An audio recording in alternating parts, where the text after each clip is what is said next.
Good morning and welcome to day three of Focus. In today's session, we will be tackling on career opportunities and professional growth in USTP. As you may know, working in a competitive academia such as USTP, you cannot afford to be stagnant or inchoate. So as years pass, you will be expected to flourish and expand your influence.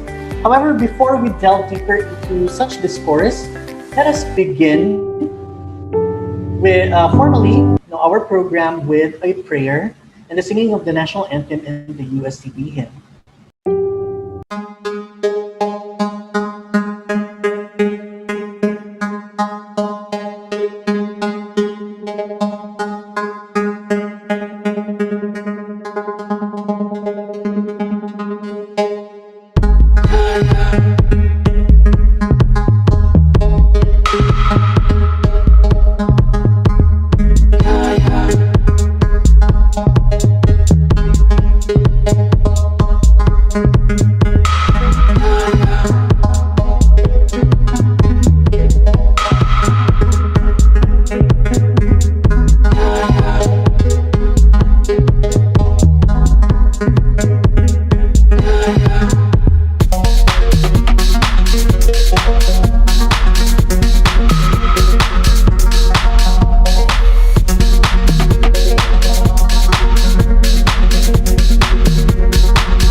Mga kababayan, ang pambansang awit ng Pilipinas. Kayang magiliw, pero sa sinakalan, alam ng puso, sa titik mo'y buhay. Lupang hinirang, tuyag ka ng magiting, sa manluluping, di ka pasisingil, sa nagagang tutok sa simoy at sa langit ng bangaw, ay hinatang tulad, awit sa pagkayang minamahal.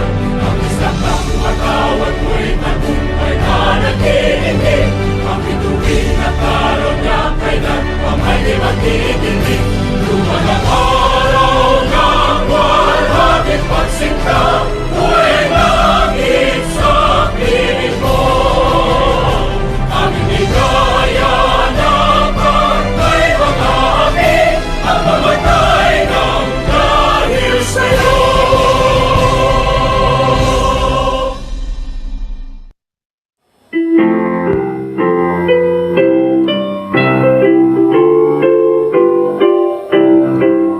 Here to be, the alma mater, often the fathers who we cherish high, to carry our training, advise us education with hands, that do the minds that think we will not fail, we shall pursue, defeats won't faze us nor discourage us, for God shall be our guiding star.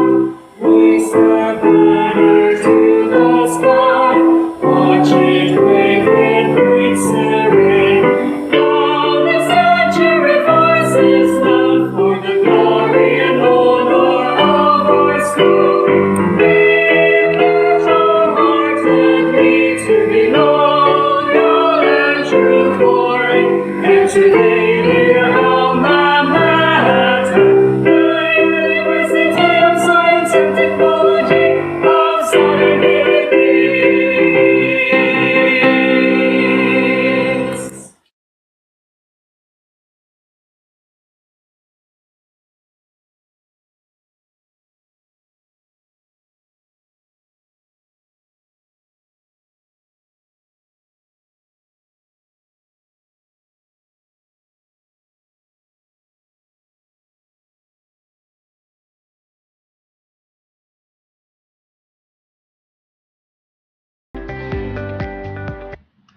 Hello and great morning once again. For those who just joined our session, welcome to day three of Focus.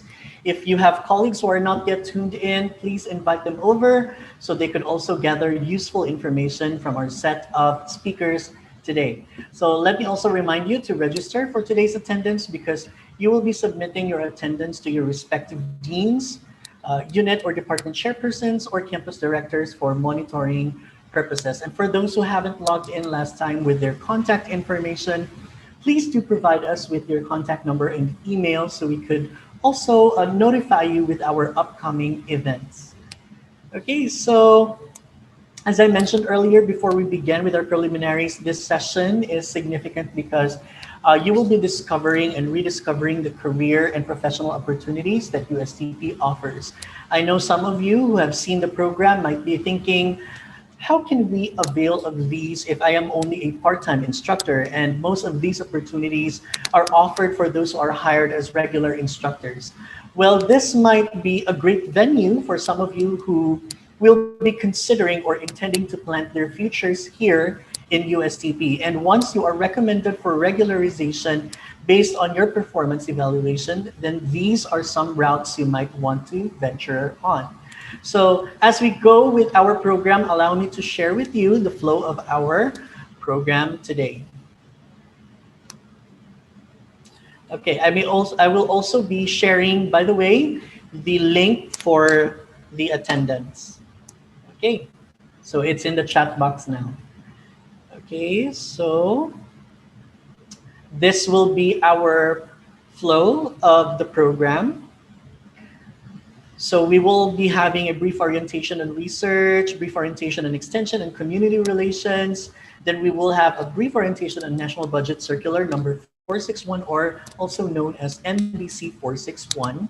Then we will be having an orientation on faculty development program or scholarship, and then faculty and support personal association membership and benefits. Then we will have the Q&A, and that will be the forum, and then the presentation of certificates for the speakers.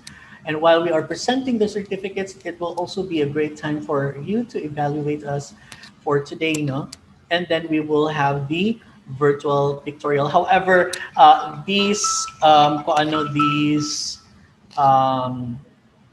kani siya nga flow, it might be nga dili na to siya masud karon because there are some speakers nga kuan pag kabulo pang sulod kay na sila problem silang internet, no, pero sige lang, we will do the best we can to deliver all of these for you.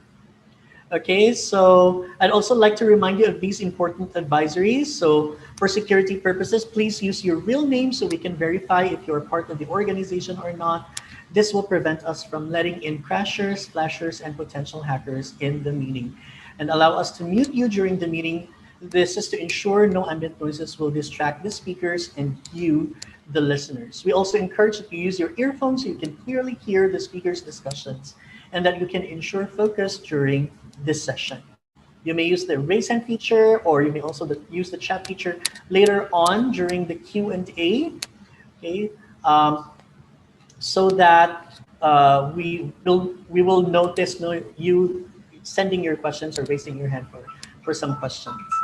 Okay. We also encourage everyone to turn their cameras on so we could also see, and we could also feel your presence while we are conducting the webinar. But if it will affect the bandwidth, you may just keep your camera off.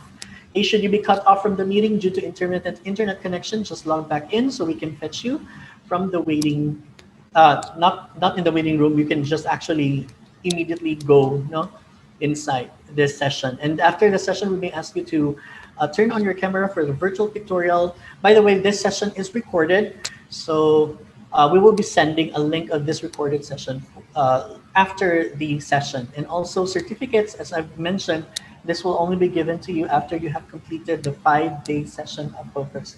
And our last 2 days will be is scheduled on November 26th and 27th. That's Thursday and Friday of next week. All right, so let us start. Okay, since our first speaker is having difficulty letting in or getting inside, we will proceed to our next speaker muna, and then we will go back with Dr. Ismael Talilu while he's preparing his PowerPoint presentation. Okay, so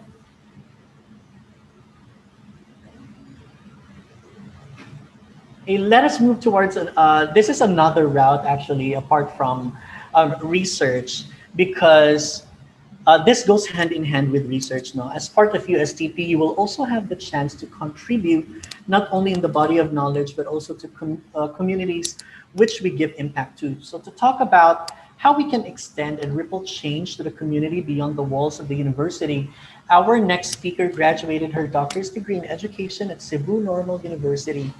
So, friends, please welcome the Director for Extension and Community Relations, Dr. Maria Teresa M. Fajardo. Asha?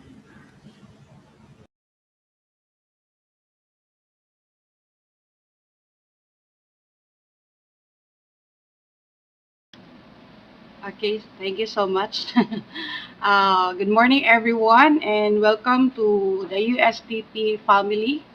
I'm so glad that you are on board and you are actually would be contributing to the university in a number of ways. So as the first speaker had said that we're actually doing more than instruction. We'll also be pursuing research extension and probably also if we have that energy and passion and commitment, we could also do instructional materials development or what we call the production. So let me start by sharing my screen.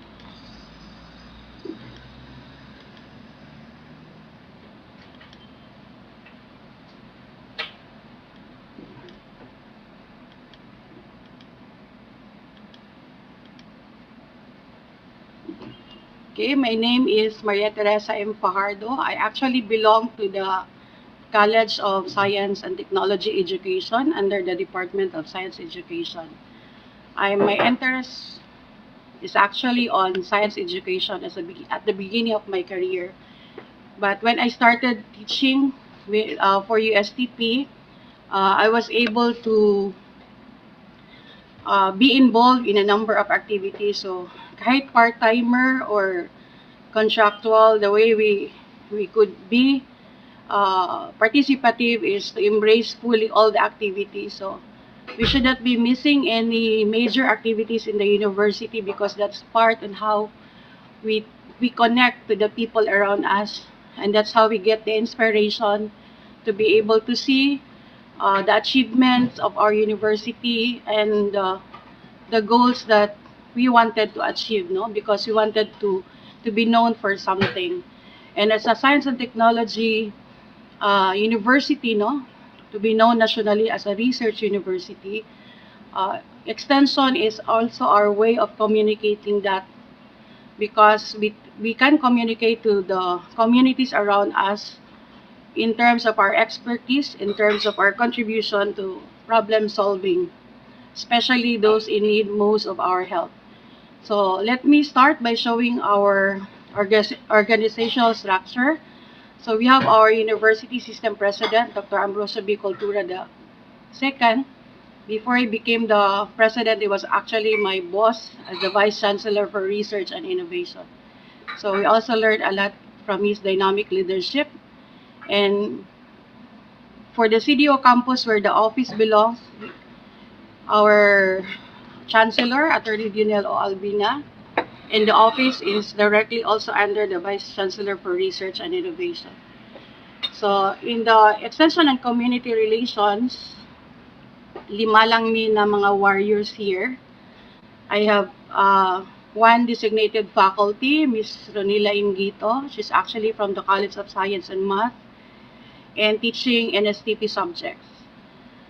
So she's one of our extension coordinators. I also have on board Dr. Montano F. Salvador, our former MPSC president. He's actually for the Lifelong Learning Center before, and that's on the training of LGU appointed or elected officials. And I have Mr. Aldrin Torrejos as a contracting service, and then Ms. Chelsea Monte, our office clerk. And all of these people here are actually educators. Chelsea graduated from the BSTLE program of our university, currently pursuing a masteral in technical teacher education. Mr. Alden Torres is also a product of the university under the special education program, and also teach in the College of Science and Technology Education. So si Alden graduated cum laude sa iyang undergrad, no, and also graduated from this university from the Master of Arts in Special Education, MATSPED. Master of Arts in Teaching Special Education, rather. So, if you wanted to know where our office is, we're actually just near the main entrance or the gate. It's on the second floor. So, if you take the stairs or the elevator, it's very easy to find us. When you exit the elevator, we're on the right side. We're beside the engineering library. And murag dili na gyud nagdugay kaayo ang extension office nga location sa engineering complex. And you might be asking, no, why is it necessary for us to conduct extension? Basically, it's in the manual for the NBC 461 that when we are going to be evaluated for promotion, the qualitative contribution, the QC, no, would be looking into our functional areas. There are actually 4: instruction, research, extension, and production. Although if you find it murag 5 points siya dito sa NBC makita, no, but there are also a lot of ways that you could earn points from conducting extension, because nowadays the trend is for you to also publish the results, no, of your extension activities, especially on impact studies. So if you do that, you also would gain points from the publication. And when you are going to be a resource speaker for an extension wherein the participants are professional, then there's also a corresponding points for that. So in any way, it's a win-win situation. And of course, let's not forget that you're actually helping, no? That's part of your our social corporate responsibility. So there are also legal bases for it, no? It's actually in the Philippine Constitution of 1987, wherein the state will be funding, no, or giving priority to research and development, invention, innovation, and their utilization. So this part here, utilization, is actually where extension would come in, because we believe that what is needed now in the society are research-based extension programs or projects. Meaning, you started with a good research and you develop a process, a method, or a prototype or an equipment that could address a particular need of the community. So we would do that under the technical advice, technical advisory, or technology transfer and adoption. So in many ways, there's really a direct connection between research and extension. And if you do a lot of these things, this can also enhance the way you teach, because you'll be telling your students real-life examples and scenario. So you are more connected to the industry, more connected with the community, and what you teach in the classroom are the reality of life. So in that way, you are actually preparing your students for the world of work.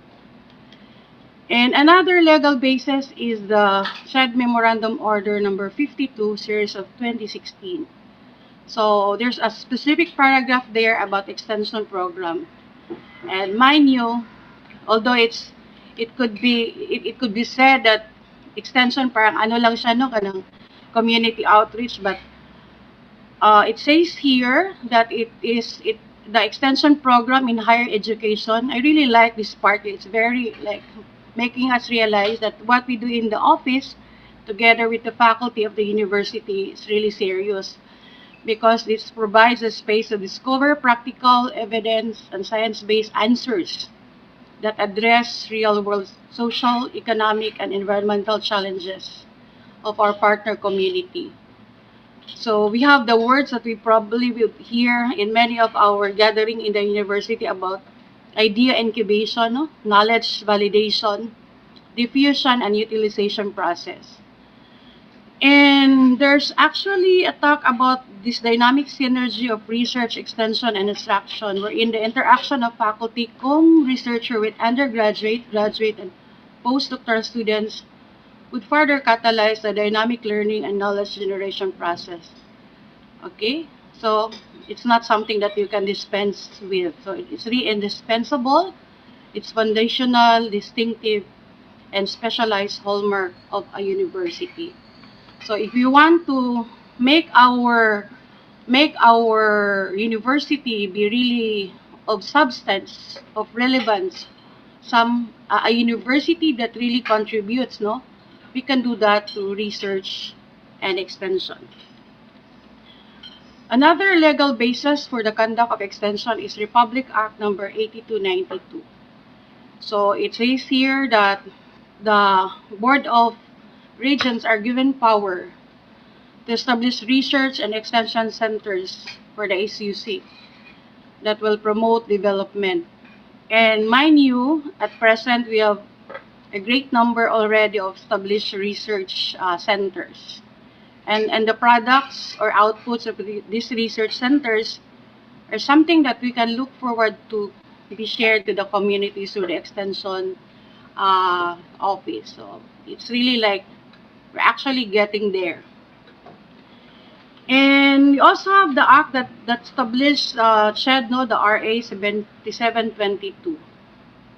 So CHED is also into SUC making functional contributions in terms of research and extension. And probably because this is quite old, before it's always the agriculture sector that is considered, no, and the industrialization initiative of the country. Because Philippines is really should be known for agriculture. Kaya lang medyo dagan ta problema because of the climate change and of course the waning popularity of farming and agriculture related career. But mind you, in other countries, agriculture is something that really would make a family be comfortable, no? Parang may income for them ang agriculture-based livelihood. And extension program is a college department program that offers capability building to local residents. So examples of this in the case of CSTA, they do in-service training for DepEd. No? They help DepEd improve the conceptual understanding in physics, chemistry, and mathematics, no, for the teachers, especially the new ones or especially the non-specialized ones. So that's capability building. We also teach, in the case of CITC, computer literacy and, responding functionally to the new normal, like how to do video production for lessons, how to navigate some of the technological gadgets, no, for instructions, so things like that. So we cater to a lot of services along this line, but we also would be doing capability building for the young people, the out-of-school youth, the sangguniang kabataan. We teach them already how to do a parliamentary procedure, how to do strategic planning, how to become an effective leader in a sense. And of course, extension programs can be something that educate the entire community. So if we plan for extension programs, we tend to cater to the needs of the different members of the community or the sectors. Like we have extension activities for the PWDs, the senior citizen. We also have something for the women, the men, and the teenage mothers, and a lot of other members, no, like katong mga koan kanang serving their offices. So we try to connect to them and try to make a difference by providing the support so that they can perform their job more effectively, things like that. So it can be also considered as a way of training courses, no? Extension can be a form of training course, technical advisory, or consultancy. So it can be in any form, but the essence is always public service or community service. And of course, the reason why you conduct those activities with the community is that you want to change the quality of their life for better. So consultancy can also be practiced, especially with our professors in the university. And probably we could be looking into how our professors in the university would be providing the expert advice, especially in the particular field. Like in the case of our chancellor, Attorney Albina, he's into helping a lot of cooperatives, no? They are actually trying to make the electric cooperative be more efficient in the way they handle their resources, the way they cater to their clients. We also have experts in terms of our president when it comes to renewable energy. So a number of our faculty in the university are actually doing consultancy work. We have, I think, Professor Abog for the DNR, no, helping out in impact assessment, in public hearing about a particular decision, whether if an established or to be established business or industry is going to be fit, no, to operate in terms of its impact to the environment. So a lot of our professors are working with other agencies for our water resource, for our environment, in the education sector, in public governance. So it would seem that USTP is really in all facets in the society. And a number of our faculty are also in the new normal trying to contribute to urban gardening, no? How we could probably grow our own food so that we don't have to go from time to time to the market. And we could be reducing our number of exposure. We also provide technical advice and expertise in the industry. So I know a number of faculty members like Engineer Bronson Mabulay talking it out with SLEERs and other established companies, no, nga naa sila problema in their operations and they would want to, make use of mga waste material so that it's not actually just dispose of like how do we upcycle or recycle used oil, things like that. So if they could also provide, we could also provide them with new equipment that is better or that is more energy efficient, so things like that. So actually you can start reflecting in what particular manner you could actually lend your expertise to any group of entrepreneurs or any group of educators or probably just the mothers, no, who need to be helped in terms of how they run their household. So si mama usahay kinahanglan siya og mga better tools, kailangan siya og kanang skills in budgeting, kailangan siya og kanang guide on how to use the internet, things like that. So a lot of things that we could actually do that perhaps runs along the line of innovation and the way we could, make changes in the way things are done because the old things are no longer functional or no longer as efficient. Okay. When we consider our programs and projects, we could look into the Sustainable Development Goals of United Nations. No? So we could have programs along goal number 1, ending poverty. We could also do projects and programs that would perhaps address goal number 2, especially on nutrition, on wasted children. Okay, we believe that many of our public school students are actually not doing well academically. No, that's according to research, because their nutrition is lacking, or perhaps they're not getting the right food, the more affordable but nutritional food that would help them in their academic endeavors. And then we could also be doing a lot of things along inclusive and equitable quality education or gender equality, We could do a lot of programs that would increase the efficacy or the confidence level of women and girls so that they could be brave enough to enroll in engineering courses, to go into careers where mostly dominated by men, no? Mga inana siya. So we could also go into sustainable water management and sanitation. Medyo busy ang CDO karon, no, because if you consider what happened recently with Marikina, and the reason behind is the denuding of the watershed. Mind you, CDO is also of similar situation when we do not take care of the watershed diri sa sa Cagayan de Oro River Basin and also with the Tagulwan River Basin. So we are also member of those groups, no? So we know already that people in Cagayan de Oro, especially those who are concerned with the flooding and the lack of clean water in the future, are actually working so hard so that we could not be of the similar fate such as experienced by people in Luzon. And of course, a lot of things that we can do. This is just one facet of one way of anchoring what could probably be the problem we're addressing in society. As a university, given national funding with the General Appropriation Act, we're actually required to deliver some sort of achievement or accomplishment for the year. So for example, for 2020, we need to have 10 active partnerships. When we say 10 active partnerships, it means that we do a series of projects and programs with the same organization. So in the case of DepEd, we've been doing a lot.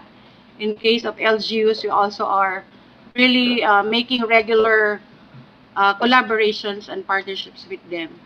So because we conduct trainings, activities, programs and projects, community outreach, for example, we're supposed to target 7,326 persons trained.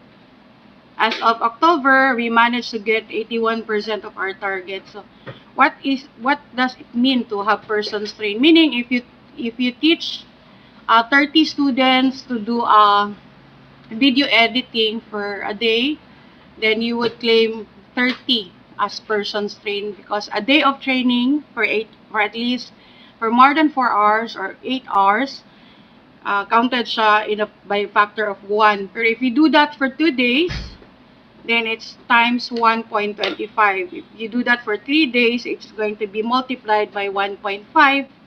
And if you do the project, the training program for 5 days, then it's going to be times 2. So if you have 30 participants, the report is going to be 60 because it was conducted for 5 days, things like that. So that's how we try to strategize to be able to achieve 7,326 persons trained. Another thing is the number of extension programs. We're supposed to deliver 5. Extension programs, by definition, means that there are a number of projects and activities under that program. So, for example, CST has this program they name or they coin Educare, no? It's Educare. So, under that, na ay mga different different projects. So, program siya. It's a professional development for teachers. So the target beneficiaries are actually teachers employed either in private or in public schools. So for example, when we partner with DepEd, naatay ka ng capability building for their teachers. Naapod tay mga sa ila, no? Kanagdaghan nga mga ang isa kay research, ang isa kay about the use of technology for instruction, ang isa kay about conducting investigatory projects. So, everything that caters to the need of the teachers, no? So that they can perform better their job, nakaprograma siya. So, dagan nga trainings under that program. So far, we only have 2 for this year. So, we're trying to catch up with that. And, of course, when we try to deliver training, we believe that we should be able to, satisfy our clients. So parang the way we conduct it, the venue, the quality of our lecturers, and how the lectures were delivered, how learning was actually achieved. So they will be evaluating our trainings, and we should get at least satisfactory as a rating. But so far, in all the trainings conducted by the university, we were able to get more than satisfactory as an evaluation because we tend to put the best lecturer forward. Parang we know these people kanigid ang strength, so kana gyud siya atong ginahatag kay when you are dealing with professionals, they also would expect a higher standard because you are teaching teachers or you are teaching engineers for that matter. And Prexy, the attainment of this has something with our performance-informed budgeting. So are we using our money wisely? Are we contributing to society. So that's the requirement by DBM. And so far, this is how we try to cascade. So if you belong to the College of Engineering, CITC, CSM, CSTE, College of Technology, and under Cagayan de Oro campus are also the clustered or satellite campuses such as Hasaan, Panaon, and Oroqueta. So it's a cascading of targets. So it's actually sharing. So the bigger the college in terms of programs and number of teachers, the bigger is the share for the target. So the highest here is between CSTE, CSM, and engineering. The smaller colleges are College of Technology and then of course our CITC. So medyo 700 lang na sila. Pero mind you, kung gamay na po di mong faculty niya, dili mo tabang tanan, lisod na po ng 700. Numbers does not mean strength. It's actually would mean that if you have teachers who are really committed to help or teachers who really would like to contribute, then all targets can be easily achieved. Munang kinahanglan gyud the bayanihan spirit for everybody, no matter unsa imo status now. You can be a part-timer, a regular employee, or a casual or a COS. You really can contribute to the achievements of the targets of the university. So it does not matter what your status is. What matters is your heart, the desire to help make USTP as prestigious as possible. So this is examples of our COVID program. So medyo the pandemic had constrained our office so much. So we act on it in terms of what is actually the trend, no? So we provided face masks, we provided seats in partnership with the Agriculture Office and the ATI, Agriculture Training Institute. So we have the Gulayan sa Kabalayan program. And then we also have mga research capability for El Salvador Division teachers. We did dressmaking training with the Talaandig tribe in Talakag. And then we help a number of schools respond properly to distance learning or flexible learning. So a lot of things that we can do, no, when we respond and we try to, collaborate more with different institutions and community partners. And the processes and what is required if you're interested to do this is you should have a training needs assessment, no? You know what exactly is needed, but to know that you need to make a survey among the target participants. So this is done before the training. And of course, when you have already a training in mind because you already analyze your survey results, then you conduct meetings so that you can communicate with them the plan and how you are going to proceed with the project. And then you design the training for them, no, and submit proposal to the university through my office. And of course, when you're done with the training, you're supposed to submit accomplishment report and then also indicate there the lecturers, how many hours they will be doing the lecture, and you're actually paying the lecturers 150 pesos per hour. That's a BOR approved honorary rate. And the Extension and Community Relations Office would be facilitating the MOA or the MOU signing. And after that, of course, we do the reporting. So we have attendance sheets, accomplished evaluation forms, accomplishment reports, and action photo.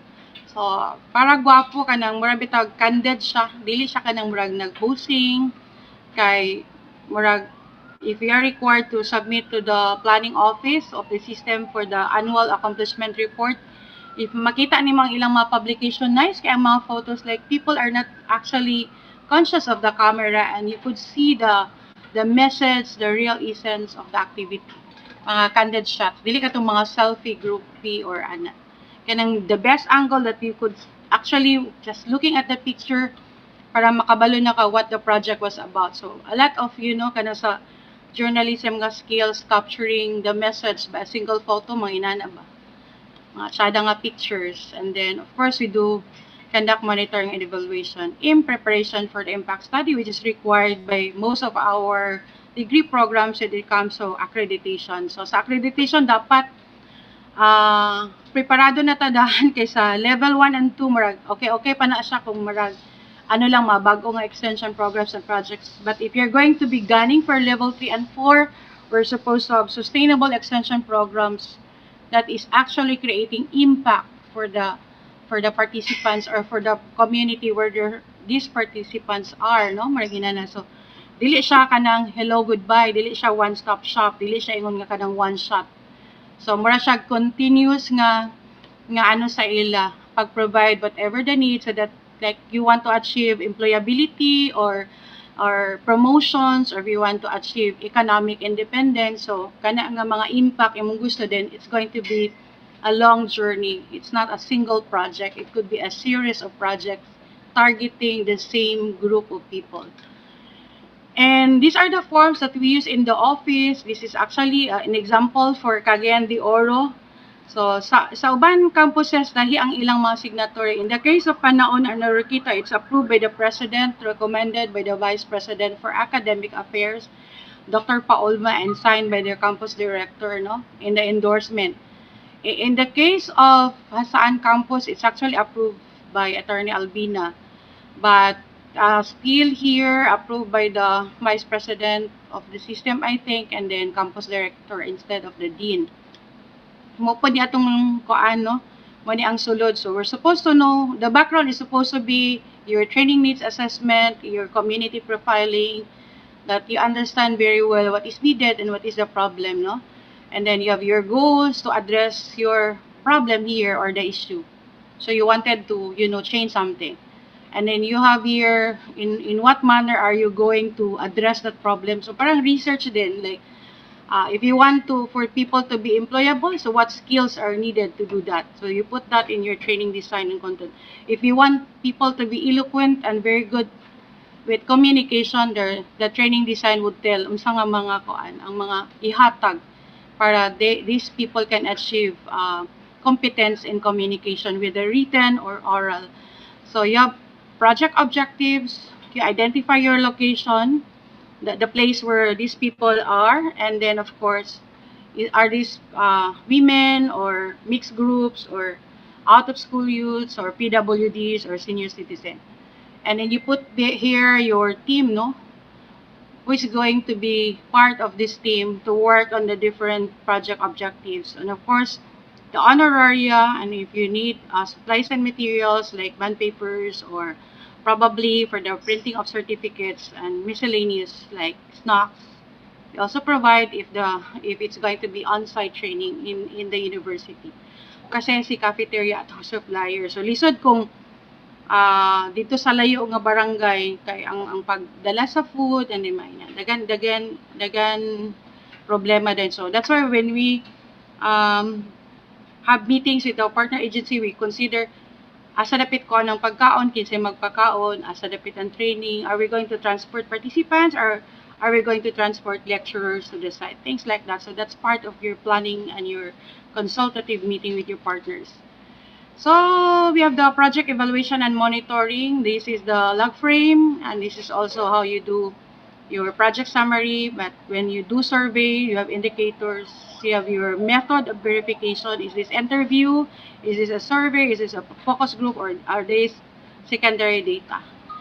And we'll be doing a lot of, kanang one-on-one with this sa mga proponents. Kay usahay kani ang butang aga kalisdan, dapat understood na ni at the beginning of the project para pag impact study, we just get the data from our kanang katong mga collection nga tools, and then we write a good paper for it saying was it successful or not, and what probably could be the reason for the lack of success. So we go back to the field and do the intervention, so that next time or in the years to come, it's going to be very clear that it was successful. And this is how this is another form for the loading of trainers. So indicate the name of the faculty, the title of the lecture or the training, unsa man siya, iyahang part of the program, and then the number of hours that's going to be rendered. So Most of the time, it's paid by the university, but there are times that like the Philippine Army pays 50% of the training cost. So, na mga inana. What they do is just pay at the caser for the payment of honoraria. So, you have a number of projects wherein the partner agency shouldered 50% of the honoraria for the lecturers. So, and then, we have MOA nga kanang depende ang content, depende sa extent sa mga collaboration. So, ibis i-paste na ako, wala na lang kay, I saw na depende ang sulod or the agreements at sa man ang atong buhaton, what exactly is the program. And then that's going to be signed by the Chancellor, the Vice Chancellor for Research and Innovation, witnessed by the Dean of your college, and then of course by the Director of Extension. So what are our documentary requirements if we claim honorarium after conducting the training? Of course, we have the office order, or we call this the, kung mga kuan siya kanang the 2007 pa manino. Usahay na ay dagko nga project nga na ay approval from the higher office, allowing us to conduct that program with a partner agency or with a partner community. So we have the lecture schedule, the report, nya usahay na ay uban nga magkuan pagid ang syllabus kay i-link man siya kay mas nindot kung nag-participate ang students kay naay kuan sa accreditation nga kana bitang complementation of the extension program with the curriculum. Okay, we're supposed to be doing extension that expresses our expertise. So if we are in science education, we involve our students, are supposed to be an evidence that it would help the student in a way, no, better than just staying in the classroom. So na complementation, meaning na sila learning on the field to help develop a particular graduate attribute, for example. And sa una man nga panahon ay mga DTR kay extension is beyond the 40 hours required for us to clock in from Monday to Saturday or Monday to Friday. So, ginabayaran ta sa on top of the 40, but with the new normal, lahi na po diyang scheme kay it's really impossible, no, nga sa gabi mag-extension. So, most of the extension projects are conducted within the 8 to 5 frame, but that's sanctioned by the Dean's Office and of course by the Extension Office. So, a number of our faculty for 2020 were able to claim their honoraria maski og within siya. Ang ano lang is wala siya klase sa time nga nag-lecture siya for the community online. May inana lang ang require ni HR. So we the Dean's Office would certify that the extension activity was conducted in a time wherein the teacher is not also having her online class. Maski wala kaga klase gud sa undergrad kay they're, you know, pero inana gyapon for just for COA purposes.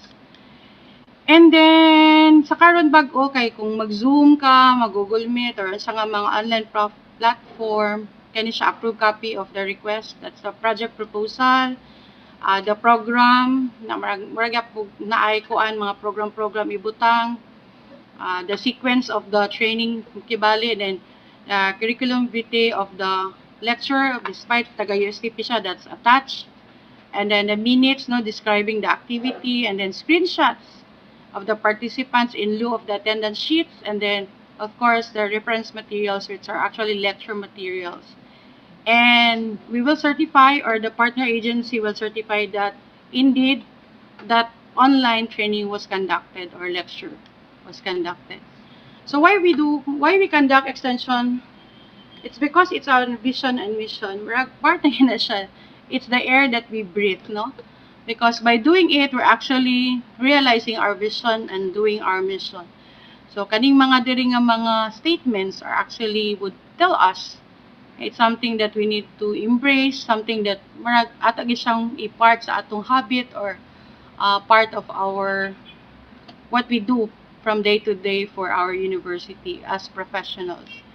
So, inani articulation sa mandate nato that we provide timely and relevant technological solutions to pressing industrial and societal problems with the involvement of faculty and students. So that's actually our extension arm of the university or the extension program. So in a nutshell, we implement the extension program because we care to make a difference. We believe that we can, and we have the talent and we have the gift to do that, to share, to bless other kanang mga communities nga nagkinahanglan gyud kaayo sa atong mga tabang. Community service is actually altruism.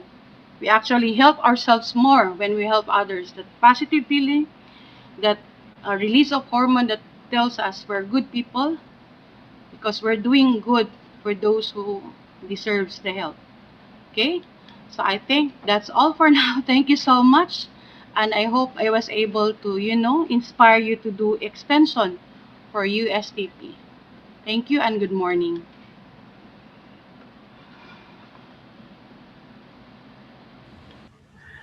Thank you, Dr. Fajardo, for that highly informative discussion, no, as to why extension is an important aspect of an instructor's growth, no, how it goes hand in hand with research, how it affects the university's performance, and ultimately in realizing the mission and vision of USTP.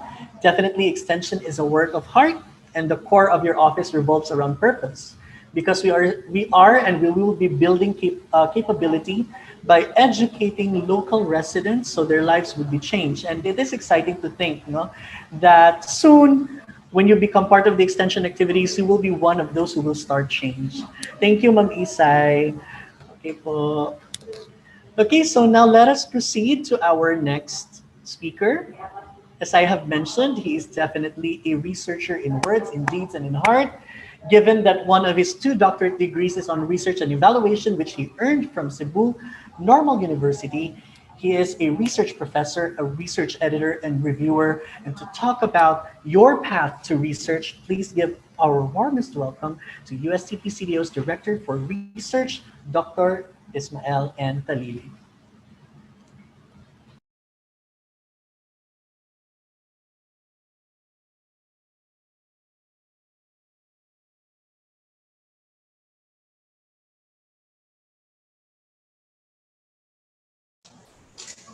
Thank you so much, Arvin. Can you hear me?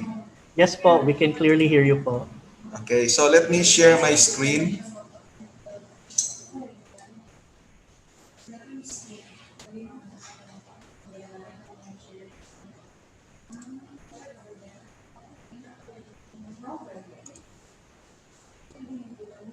Can you see my screen, Arvin?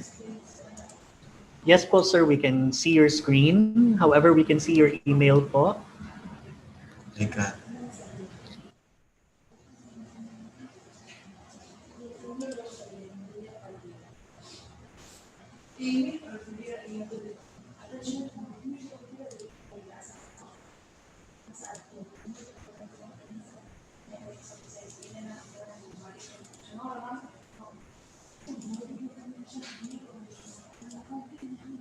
What about that, Arvin?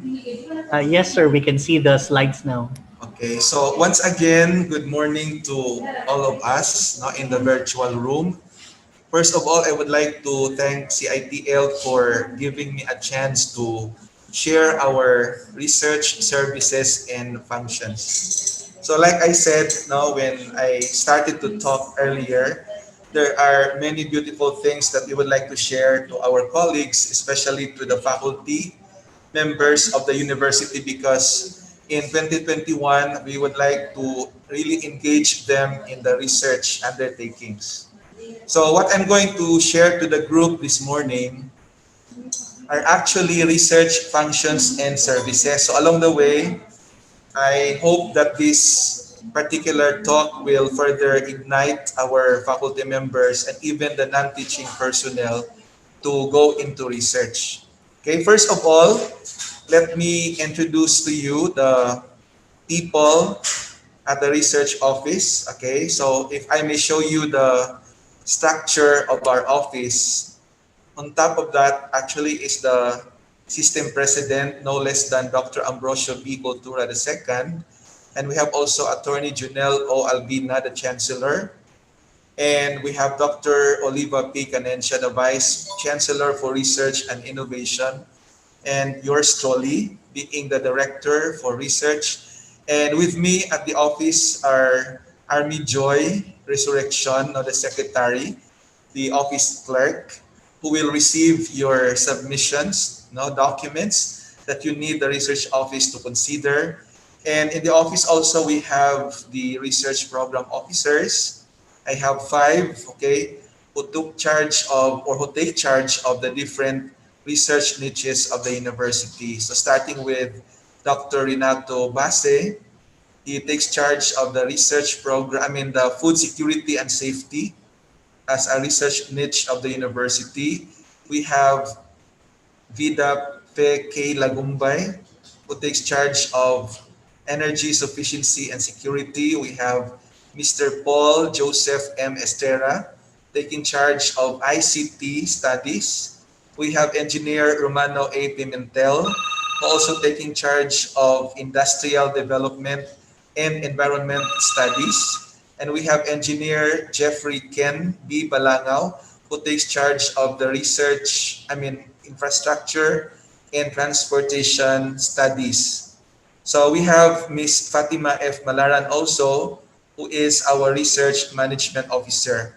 Now, if you can see on the left, okay, I included here the research training center, which will be born very soon because I am confident this will be, favorably recommended and hopefully approved by the Board of Regents, okay?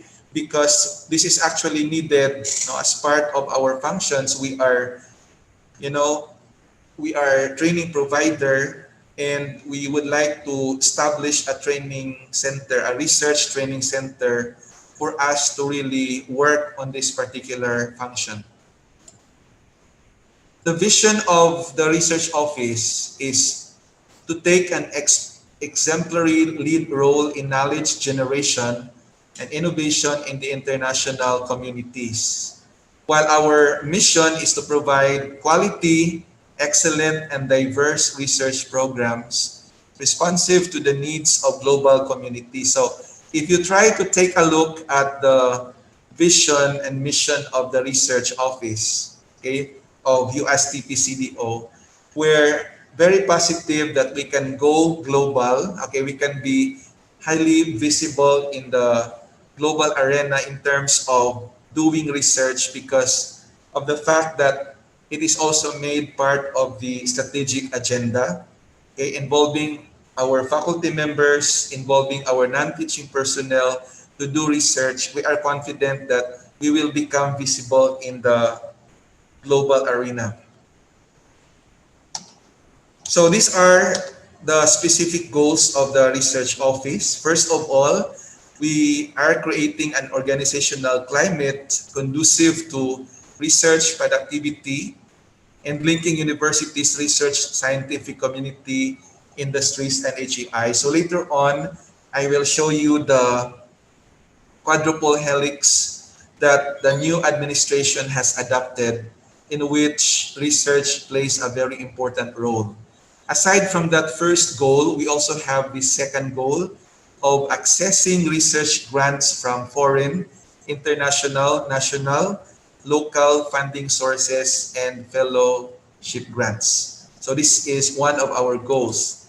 And the third goal that we have is we aim for the international research arena and internationalization of paper, publication, presentation, and citation. So later on, I will explicate what our services are, what do we do, and one of them, a very popular, is the research project, aside from paper, publication, presentation, and citation. And the fourth goal of the research office is we aim for highly distinctive research awards and recognitions nationally and internationally. So this is what I called earlier the quadruple helix model that the new administration has adopted. So if you notice here, we have four, okay, in the quadruple helix model. It used to be three, but this time we made it four. That is why it is called quadruple helix model. That means to say that USTP is catering to industry, okay, academe like USTP, community, and government. In fact, we started already, particularly in 2020, we started linking with these sectors, okay, of the society because of the fact that we would like to realize, we would like to catapult the realization of this quadruple helix model. So last week we went to Kauswagan, Lanao del Norte already, okay, as part of our, local government unit partner, because there are many researchable projects here that the LGO would like to partner with USTP. And only yesterday when we went to Magsaysay, Misamis Oriental, there are also many researchable projects there.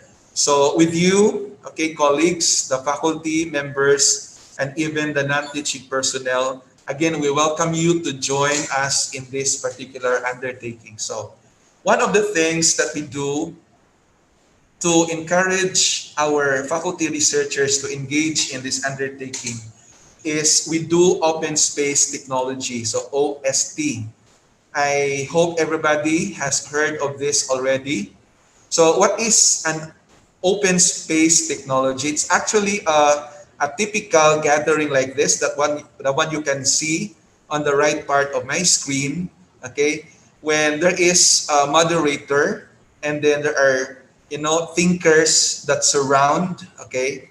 And then eventually they come up with an idea, maybe first big five ideas that the group, okay, from different sectors of the society may consider as priority projects for the year, okay, be it calendar year or fiscal year.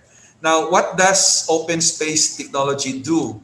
First of all, it tracks complex challenges, it explores multidisciplinary viewpoints, and it promotes teamwork and collaboration. So, as you can see in the picture, actually we held this one at FIBIDEC, okay? That was a very fruitful undertaking. It was a very productive day when we had different representatives from different sectors of the society, and they identified, they explicated top 5 priority projects for Region 10. So that is one part of our best practices in order to engage the different sectors of the society.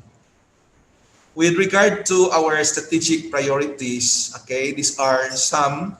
I only picked 4 strategic priorities. First of all, we facilitate researchers in the conduct of meaningful research with profound impact on societal concerns. So I highlighted here some keywords for you to always remember what the research office does, no, in terms of performing its strategic priorities. Okay, so again, we facilitate researchers. Now, many of us probably, okay, I am sure I was one of those people in the past who said that research is a difficult thing, that research is as difficult as mathematics. So I'd like to correct that kind of mindset. These days, research is no longer difficult. It was really difficult in the past. Why? Because almost all scientific information can be found, can be retrieved from the web. Okay, we have already scientific journals. We can communicate with experts on the web. Okay, so it's no difficult to do research these days. Second, one of the reasons they said that research is difficult, it's because of that statistical part of doing research. Okay, in terms of analyzing the data, the research data, in terms of interpreting the findings. Okay, so it's not difficult again anymore because we have many statistical softwares available these days. It's not you who will compute, okay, who will calculate the data or the numbers, but it's the software who will do it for you. So it's no difficult to do research these days. That is why we motivate, we encourage our colleagues to engage in research undertakings. Our second strategic priority is to expand foreign research linkages or collaborations. Okay, so if you have known of colleagues in the past who works already in different countries, in other universities, you can tap them You can ask them what are the research programs, what are the existing research projects, so we can, initiate an agreement. We can initiate something that we can do as a part of our research undertaking. Then we can do that one. We can leverage our visibility in the global arena. Number three is we also strengthen research culture. So in 2021 in particular, we would like to be aggressive in terms of engaging our colleagues, the research faculty members, and even the non-teaching personnel, because again, of our goal here is to include them, engage them actively in our research programs. So later on, I will show you the research niches of the research office or the university. Number four, we also provide solutions to demand-driven based problems. By doing research projects, we can provide solutions to the community, to the academe, to the industry, and even to the government. Our core functions, okay, I only picked out of the many. The first is we document, okay, because we are a repository office. We document, we report research outputs utilized, okay? Utilized by industry, utilized by the community, utilized by the government. So it's our job, it's our function to document and record all of this. Second is we also document, we report completed research projects, and we also facilitate, we assist our researcher faculty members in terms of finding scientific journals where they can possibly publish their research output. So these are parts of our core functions. So these are the research agenda and priority areas I mentioned earlier. So we have here first in line, infrastructure and transportation. We have food security and safety, energy sufficiency and security, industrial development and environment, and we have ICT, of course. So what are these research agenda of the university? What do we mean by research priority niches? We mean here that the university identified this agenda for our researching faculty members and even the non-teaching personnel to embark on. So in the past, if I may share, when I worked full-time at the Department of Technology Communication Management, or even before that, when I joined the Faculty of Communication Arts, Language and Literature, that was way back 2008, 2009. You know, our feelings at that time, we always felt at that time that people like us, that faculty members like us, who are in the soft sciences, do not have a chance to join research at the university. Because we noticed at that time that most of those faculty researchers involved in doing projects are faculty members from engineering, from ICT, from architecture. And so there were no places for us, okay, from the social sciences, from TCM, from education, to join them in doing a research project. So I realized, okay, when I assumed the office of the research director, I realized that that should not be the kind of mindset, that should not be the kind of culture that we should propagate at the university. So the point here is, starting 2020 and even in the coming years, we encourage our faculty members, because I know there are many knowledge assets out there. It's just that we need to tap them a little, okay? And then pat their shoulder and then invite them to join research undertakings, because I believe these people have expertise that they can contribute in completing a research project. So that is one thing that we would like to do in 2021. Actually, we started already doing that. There were already ideation workshops that we have conducted. There were already capacity building webinars that we have already conducted. So these were designed to enable our faculty members, especially those who have not yet tried to do research. Okay. So in particular, these are the specific studies or research projects that you can embark on. So they're actually categorized by niches. So for food security and safety, we have here potential research subjects or topics that you can work on. And also for energy sufficiency and security, we have also listed here. And we have for ICT, we have for industrial development and environment, and we have for infrastructure and transportation. Now you can see here, you might say here again, that where should I come in? I come from PCM, I come from social sciences, I come from education.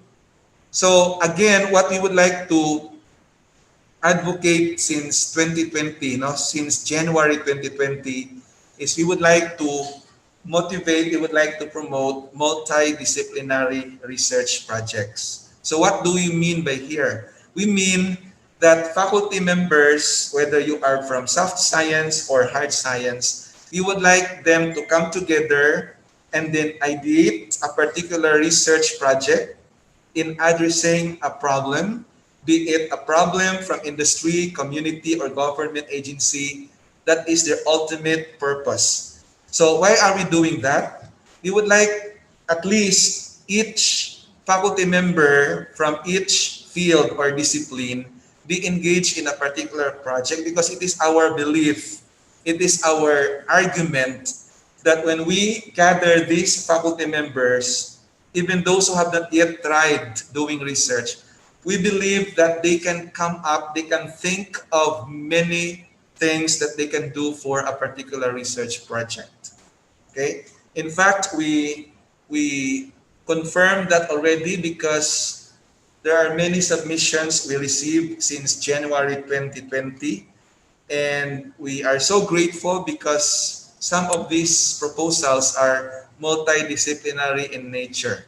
So that's a realization of our goal. So in 2020, if I may share our research programs, okay, by niche. So for energy sufficiency and security, I picked already 3, okay.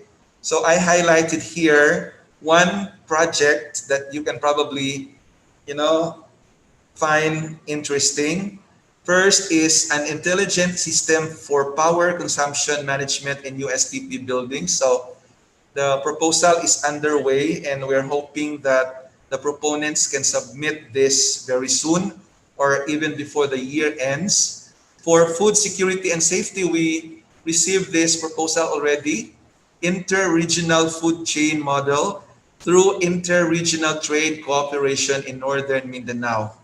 And for ICT, we have received this already. In fact, we processed the request already. And only last week we found out that this was already approved by the administration. It's titled Web-Based Research Management System using User-Centered Design Approach. So I actually requested our faculty members, of course, spearheaded by the RPO from ICT, to come up with a project like this because I realized that one of the things that we should do at the research office is to make our documents organized. Documents that are retrievable anytime. For example, there are accreditors coming in, there are auditors, ISO auditors coming in. At least we can provide them the documents that they want to evaluate or audit. So aside from that, when this will be realized or when this project will be completed, it allows our faculty members to upload their publications, okay, to upload their profile, and it's easy for the research office to retrieve them or to download them, okay, so that we can minimize the wasteful time of retrieving and uploading or gathering documents for accreditors, for instance, or even for ISO auditors. And then for infrastructure in transportation, we have this sustainable water recycling towards smart urban housing. And then for industrial development and environment, there was this proposal on utilization of snake plant as a raw material for handicrafts. So I think everybody is familiar with snake plant. So these are our documented procedures at the research office. Okay, if I may share with you our documented procedures. So far, we have this International Conference on Research, Innovation, and Investment. Sorry. That will be happening next year, no? Particularly in March next year. Second is System-Wide Research Summit that we have already conducted. And then we have scientific research training, we have valuing research, we have publication, cash incentive or award, we have internally funded research project, and then we have institutionally funded research project that I highlighted because this is one of the DPMs I would like to share with you. Sir Ano? Mael, Yes. sorry po to kuan ha. Ang kuan po ang imuhang PowerPoint sir kay shift from one slide to another. I think dili na mo gakakita kung unsa gyud to ang imuhang katong research summit and all. I think it has got to do with the, how do you call that?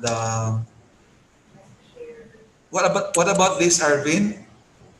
This is actually the next slide.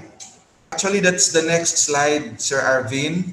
Okay, now it's clear po, sir. Yes, thank you for allowing me on your observation. So, actually, this is the next slide. No, what I showed you earlier are the documented procedures of the research office. So, if I may mention, we have documented procedure on publication.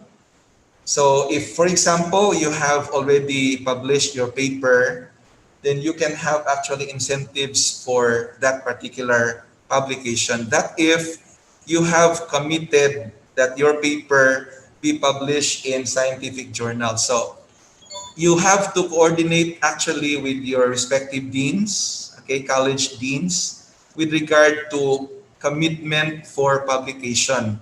So if you think you have already completed one research project funded by the institution, then you can tell your dean that you are committing that particular research paper for publication so that the dean concerned will put that on deck for publication commitment. Okay, this is the catch. If you cannot commit your paper for publication incentives, even if it will be published before the year ends, and that it's not included in the list, in the commitment list, then you cannot actually receive an incentive. Unless, okay, there are those others who have committed for publication and sadly, after the end of the year, they were not able to publish, then we can actually give those budgets for those faculty members who have published paper but have not committed for publication. Meaning, if it is a plane, they are considered chance passengers. Okay? So they can claim incentives but only 50% of the total incentive. For example, if your paper was published in Carbit Analytics, so you could have 64,500. So 50% of that will be given only, will be awarded only to those faculty members who have not committed their paper for publication. So again, what is very important here is you can commit, you can tell your respective deans that I'm committing my article, my research paper for publication anytime in that particular year. Another documented procedure of the research office is the incentives for citations. So if your article or if you yourself has been cited by other researchers, then you could have an incentive of 2,000 per article per citation. So as mentioned earlier also, our documented procedures also include the conduct of the research summit, the conduct of the International Conference for Research, Innovation, and Investment, and we also have a documented procedure for completed studies. And again, I chose to share with you process flow for institutionally funded research because this is one of the things that we would like you to involve in 2021. And before I forget, one of the DPMs also that we have at the research office is the conduct of trainings, research trainings, in which our goal there is to capacitate our colleagues, the researching faculty, or even those neophyte researching faculty, even those non-teaching personnel, that we would like them to know the basics of research. Some of them actually need to be refreshed in terms of their research skills and knowledge. And the most important thing there, for our research trainings is we would like to equip our colleagues with regard to analyzing research data, be it statistical data, be it quantitative or qualitative. We would like to make them confident. We would like to let them feel that they are capacitated already to analyze statistical data or research data than hiring statistician or data analyst. So the first step in the process is, if I may do this very quickly, if you would like to submit your proposed research project for funding, so first of all, we post call for research proposals, okay, in all available media platforms that the research office has, okay. But before this happens, again, we conduct ideation workshops, we conduct capacity building research trainings for you to be prepared how to write a research proposal and all other things that you need with regard to research. Second, we receive your submission. You will submit your research proposals to the office clerk, okay? And then the third, the RPO concern, okay? If you think your project will be under ICT, then Mr. Estera will do the initial evaluation of your proposal using the prescribed peer review form. And the fourth one, yours truly, okay, will endorse the proposal for thorough review by two identified external experts. So there is this what we call double blind review. And then in the vetting process, we identified here criteria. 30 points rather, will be for track record or competence of the proponents to carry out the proposed research project. And then we also evaluate the budget, the proposed budget. That's 20 points. And the overall project plan is 50 points. The next step in the process is, as soon as the revised proposal is submitted, incorporating the reviewer's recommendations, so the research office will issue notice of acceptance. Then the research director endorses the proposal to the VCRI or the Vice Chancellor for Research and Innovation. And then the VCRI will recommend the proposal to the Director for Finance. And then from there, the Director for Finance signifies availability of funds and endorses all documents for approval, okay? And then next, if necessary, the Director for Finance returns the proposal to the proponents if found incomplete and unreasonable. So based on our experience, because the proponents probably are not so conscious about what to submit, what to attach, and all other things, then the paper is incomplete. At our level, before it reaches to the office of the Director for Finance, we even tell them to complete this or to submit this to avoid, delay of their submissions. In the number 8, after the final evaluation, the Chancellor approves the proposal. He and the research proponents will sign MOA with the director for research, deans concerned, the viceroy, and the director for finance as witnesses. And the ninth step, the chancellor signs and issues SO or special order, and the research office then furnishes a copy of the SO to the proponents, to the offices of the college deans concerned, the Vicasa, and the viceroy. And before the project takes off, we call them for a coordination and inception meeting just for the research office to make sure that what has been approved will be implemented accordingly, specifically in the budget part, specifically in the deliverable part. Okay, this is very crucial. We would like to make sure with the proponents or with the researchers that they will be able to implement them accordingly. The 11th step in the process is the research project shall be implemented, like I said, in accordance with the approved work and financial plan. And then the RPO concerned, of course, regularly monitors and assesses the implementation of the project. In the office, we have many forms. We have many ISO audited forms that we use with regard to monitoring the project, with regard to evaluating the project. And the faculty researchers implement the approved catch-up plan should the project be conducted or finished or completed after the approved timeline. So there are many projects that we're not able to finish within the approved timeline within 1 year, for example, and so they applied for extension. And part of that application is to submit a catch-up plan for discussion with the research director and for approval also of that particular document. And the last step in the process is, of course, the project completion. So after the completion of the project, the research office issues certificate of completion to the faculty researchers. And that is now your accomplishment. Okay?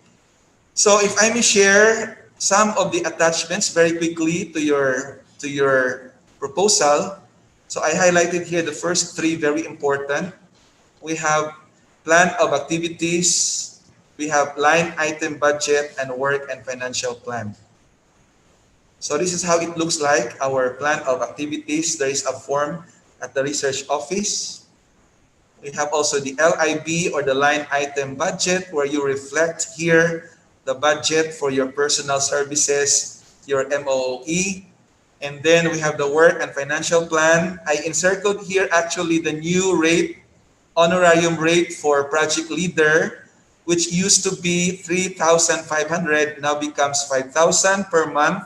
And for the researcher or member, it used to be 2,000, now it becomes 3,000. So I hope, again, this will ignite our part-time faculty, our non-teaching personnel to join research undertakings.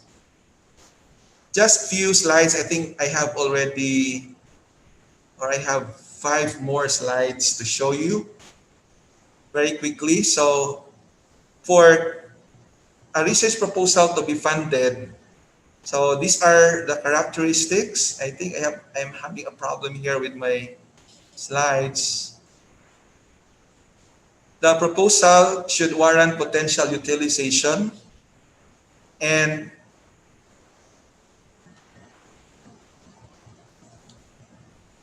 you have to have a collaborator, whether from local or international. Like I said, we can partner with external agencies or academe or community or government agencies. So these are some of the photos, no random photos that we were able to document in our previous activities, engagements. So again, we conducted webinar series, and then we visited projects, proposed and existing in the field. And so this is my last slide. We are always willing to hear from you. I know you have many ideas for research. Please feel free to come to the research office, but I know the pandemic does not allow us to discuss this in physical form. So we would like you to reach us using our email address research@ustp.edu.ph, or you can dial 8561-738 local 138, or you can visit our Facebook page. So that is all, Sir Arvin. Thank you so much. I do not know if I have, went beyond the time allotted for this particular sharing. Thank you.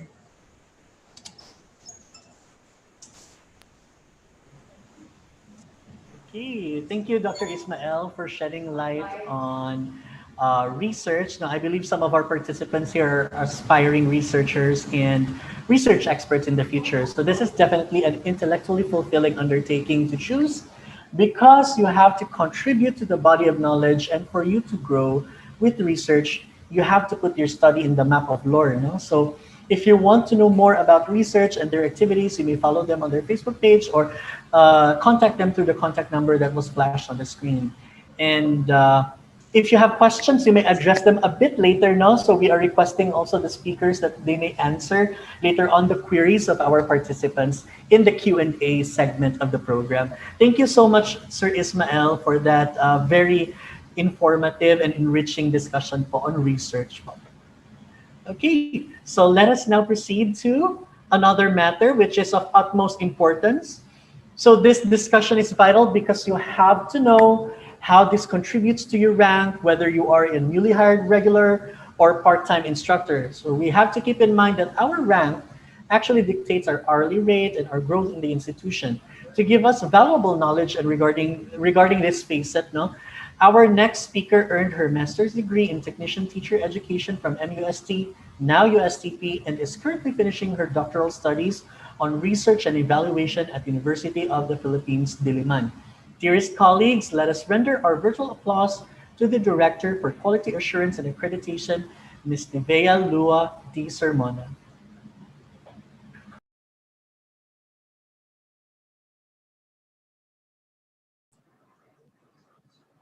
I cannot unmute myself. All right. Okay. Yes, ma'am, you are already unmuted po.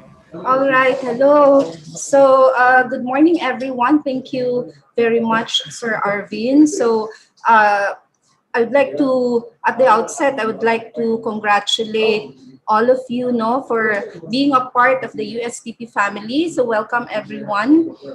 Thank you for this opportunity to share with you about the national budget circular number 461. So let me share my slide.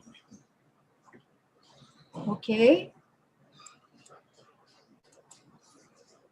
All right. So some of you may be very familiar with NBC number 461 already, but maybe for others, especially our newly hired faculty members and some of our part-timers, you may be wondering what this NBC number 461 is all about. But first, let me introduce the organizational structure of the NBC number 461 Zonal Computerization Center for Region 10 and Caraga. We are actually supposedly an independent body or office from the university, but it just so happened we were selected not to be a zonal computerization center. So this office is directly under the office of the president as the zonal computerization center president, actually. So it is composed of yours truly as the director for the zonal computerization center.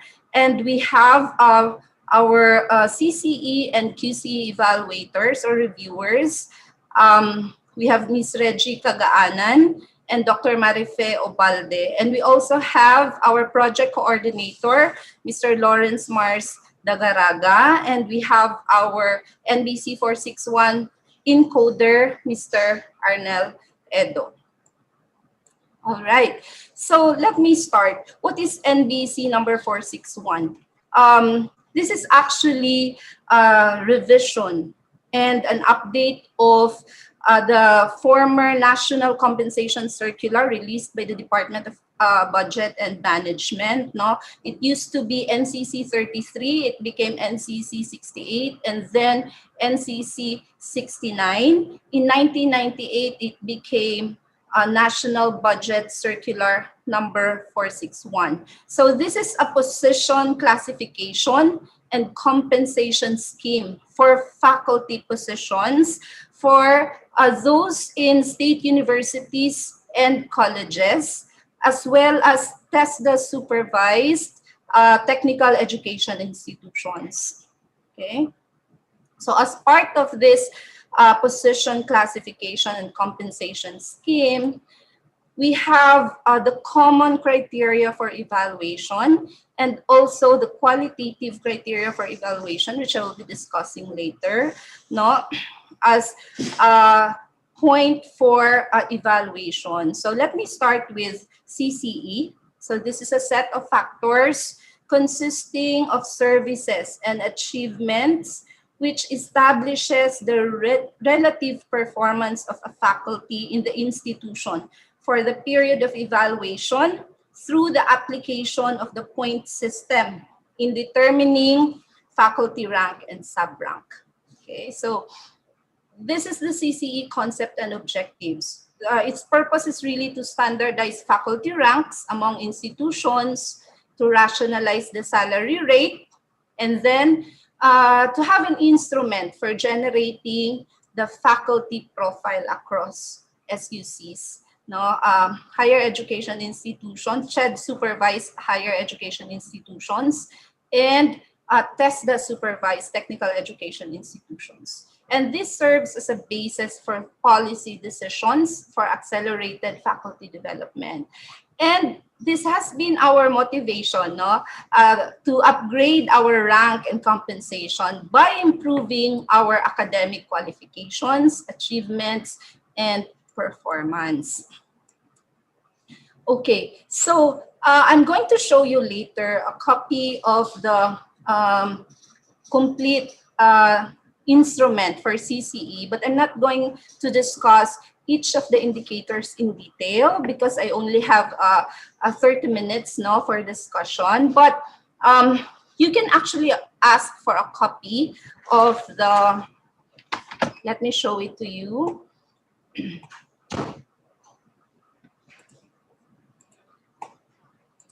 Hold on, I'm going to show you a copy of the instrument.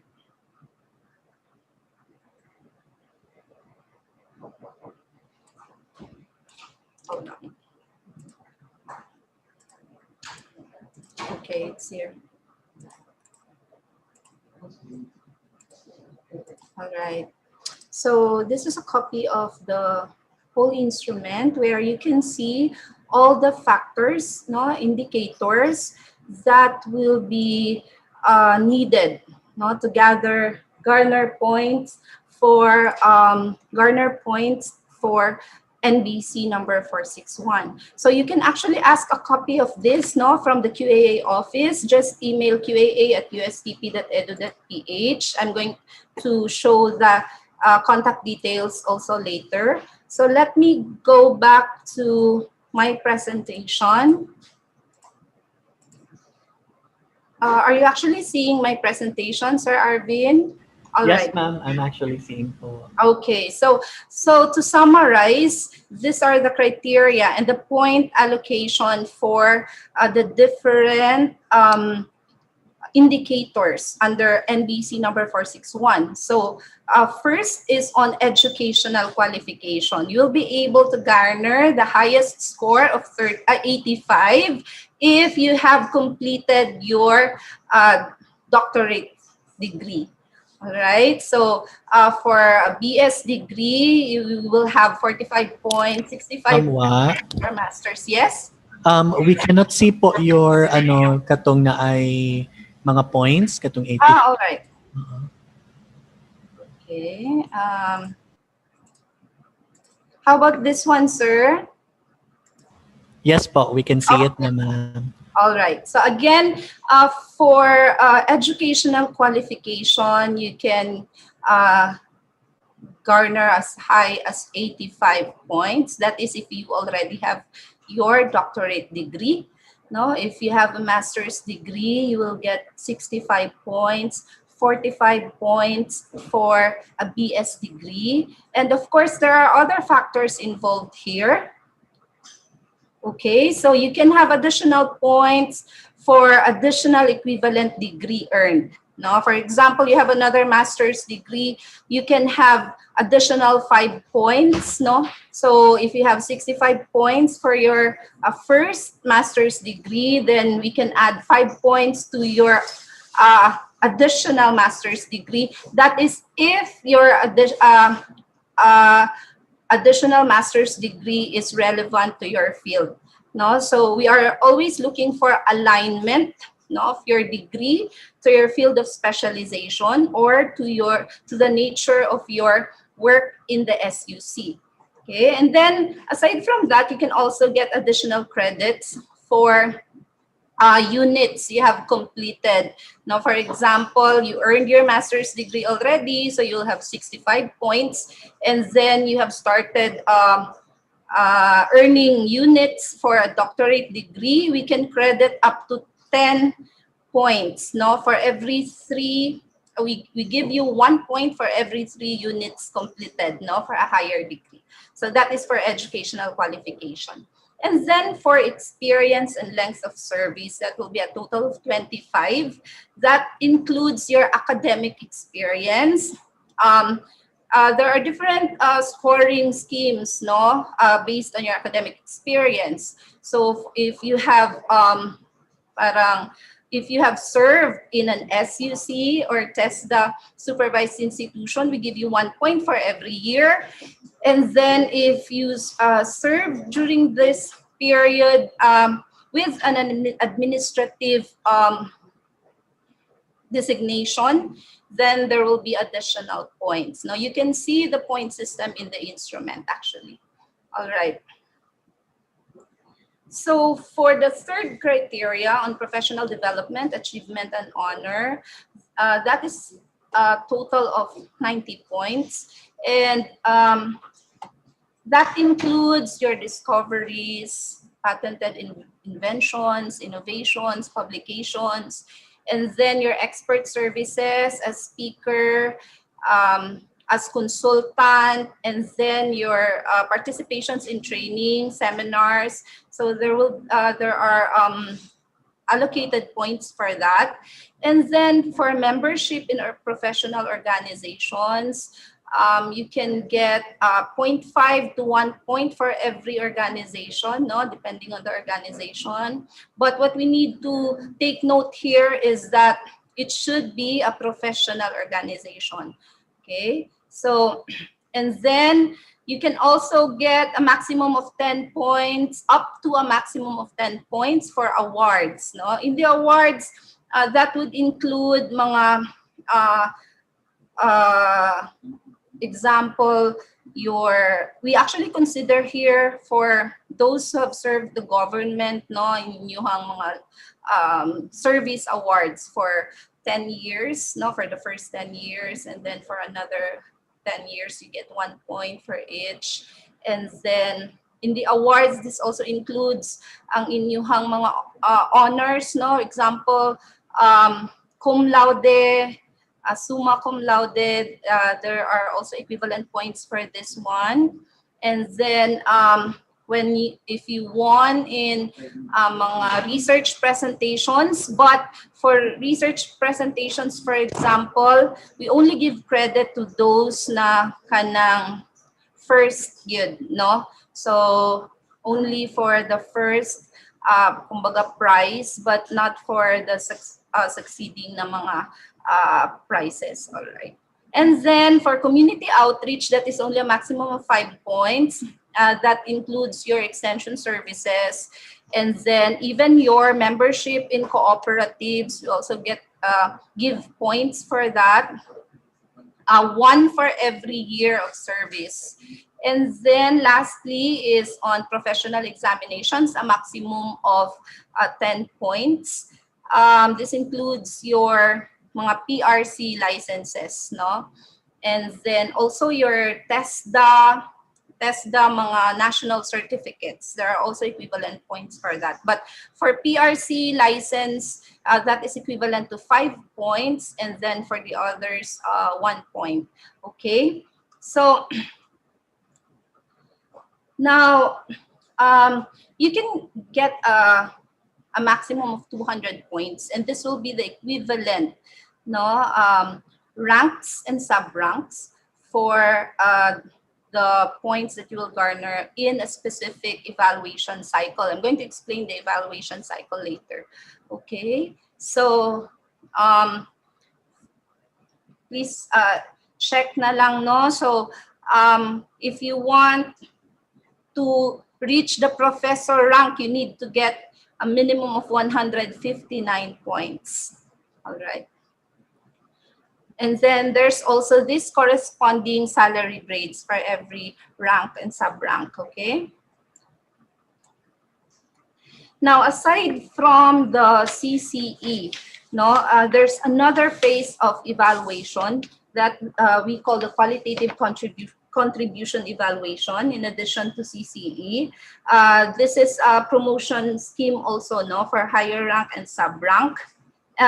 This is like a second phase of determining the eligibility of a faculty candidate for the particular rank and sub-rank. So for your rank, we need to consider both your CCE and QCE, whichever is lower. So it is possible na in your CCE, you are able to gather, for example, 159 points that is equivalent to Professor 1, but your QCE will only have an equivalent sa ASO professor na level, so we cannot give you that professor rank, no? So whichever is lower.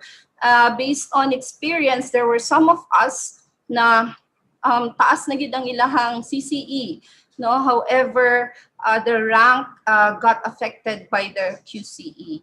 Okay, so what is involved in the QCE, no? In the qualitative contribution evaluation.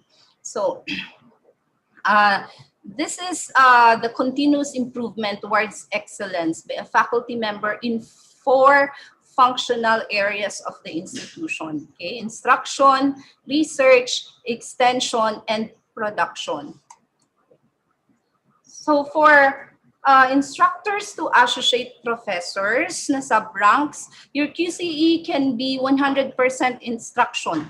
No? So we'll simply base your QCE on the teaching effectiveness evaluation, okay, as conducted by the HR and your respective dean's offices. No? We know sa teaching effectiveness instrument, there are various respondents, no? The students, your supervisor, your peer, and yourself. Okay, so the dean's office will actually get the average, and that will be our basis for computing your QCE. So it can be 100% instruction, but if you opt to perform multiple functions, then we will consider the other functions, but we will allocate 70% for instruction and the other 30% for the other functions you have performed. So for example, you have conducted research, and then you have the QCE instrument, no? Kailangan mo mag-evaluate sa inyong research, and then we will consider 30% of that. Okay. So that's for instructors to associate professors. And you need to get this, you need to get these points. Okay, so like I said, if, for example, you got 124 points, that is equivalent to CCE. That is equivalent to associate professor 1. But your QCE is only 90, then you will be given the assistant professor rank. Assistant professor 4 rank only, not the associate professor 1. So the QC is actually very important for our promotion, okay? Or we call this as reclassification, okay? And then for the professor level, there's a different scheme for qualitative contribution evaluation, because this time, no, we need to consider your we have to consider your instruction and research. These are mandatory functions for professors. Okay, so but this time there's a different way for establishing the rank. So it's from 61 to 91.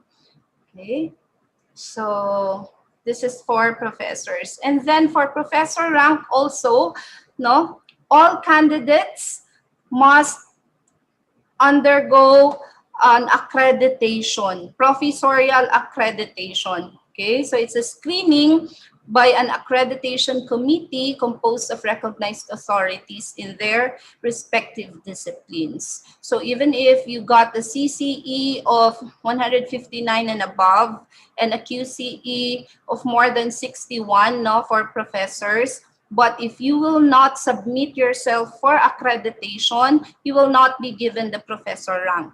Okay, so there's memorandum issued by PASUC in 2014, which shows the guidelines for professorial accreditation. And one of the minimum requirement is that you should have at least one publication, no, published in Scopus or ISI journal or CHED accredited journal, and you should be either the lead author or the primary author or the sole author.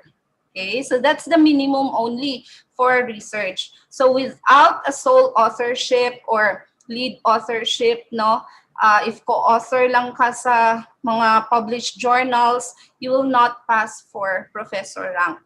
Okay, and again, I want to emphasize that your paper must be published in ISI, Scopus, or CHED recognized journals. Okay.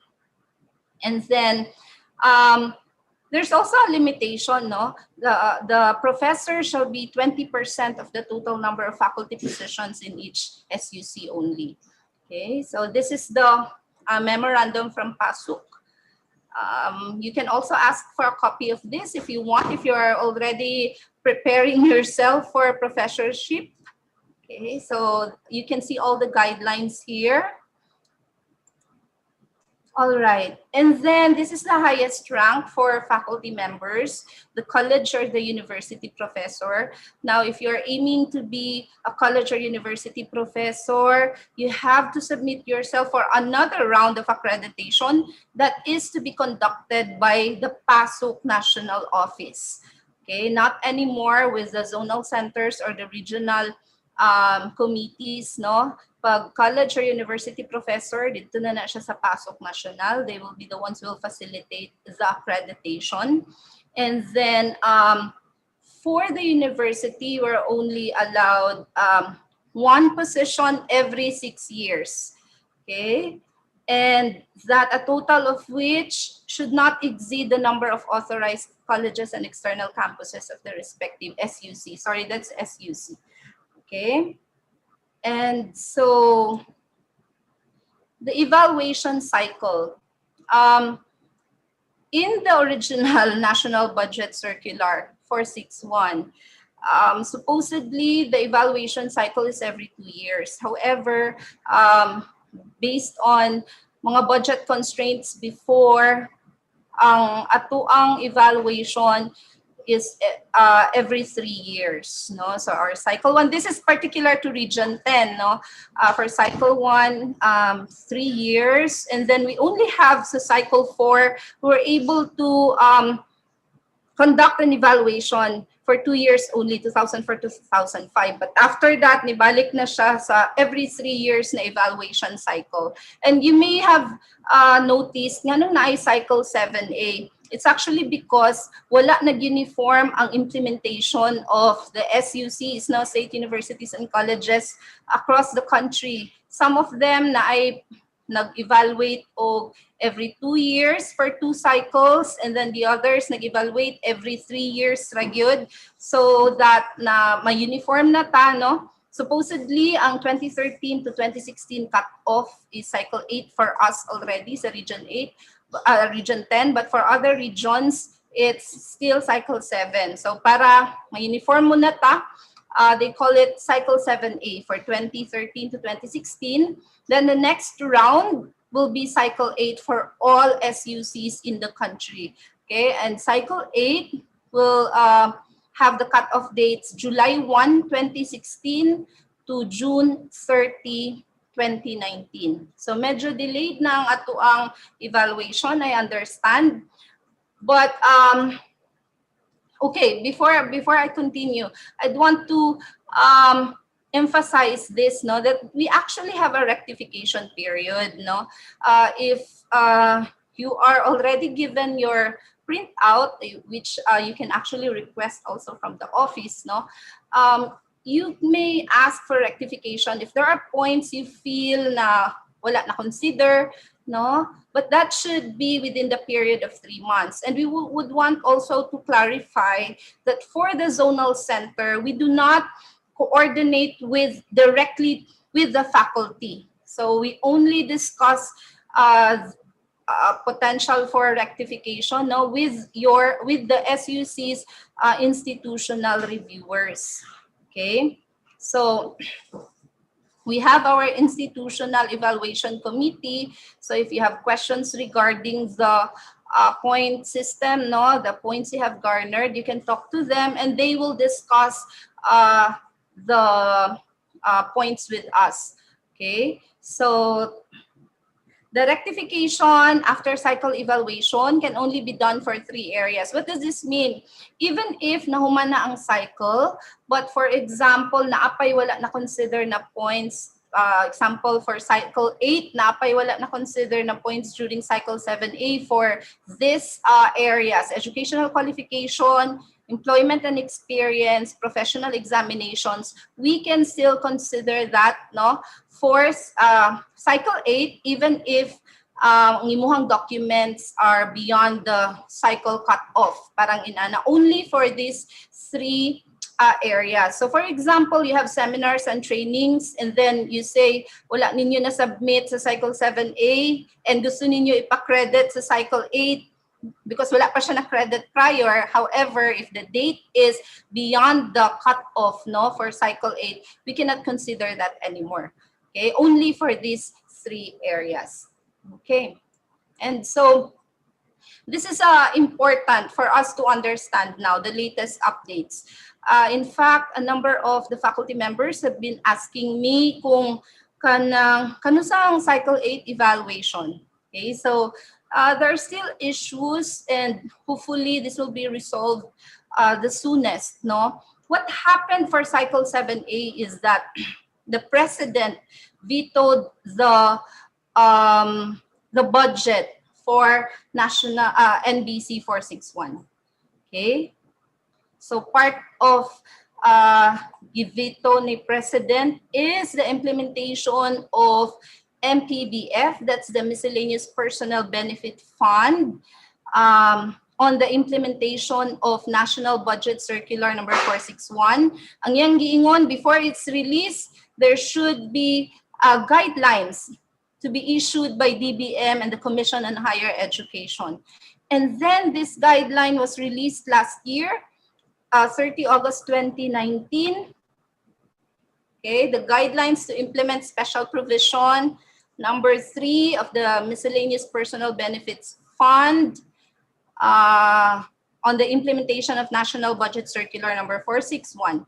So giingon that CHEDRO shall validate and affirm the above-mentioned validated documents. It's referring to the evaluation results from the zonal center and endorse the same to the Department of Budget and Management Regional Office. So for the prior cycles, no, after the evaluation of the zonal center, the SUCs, the respective SUCs will already submit their request for budget to the DBM. But this time for cycle 7A, niagi pa siya sa CHED for validation.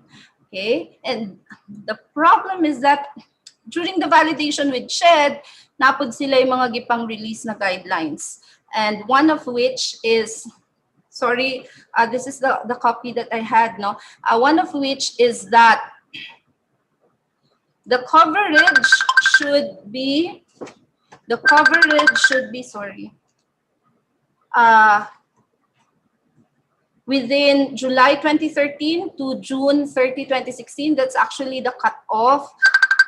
However, all applications for accreditation and reclassification must be issued by 31 December 2018. That was not a problem for us, no, for USTP, because we were able to complete our evaluation prior to this and we had printouts. This was a concern for the other SUCs. Another concern that actually we have experienced during cycle 7A is the implementation of the no quantum leap policy. It was previously lifted na, no? And so we had 13 faculty members na limit ang ilahang promotion because of the no quantum leap policy. So you may be asking, what is the no quantum leap policy?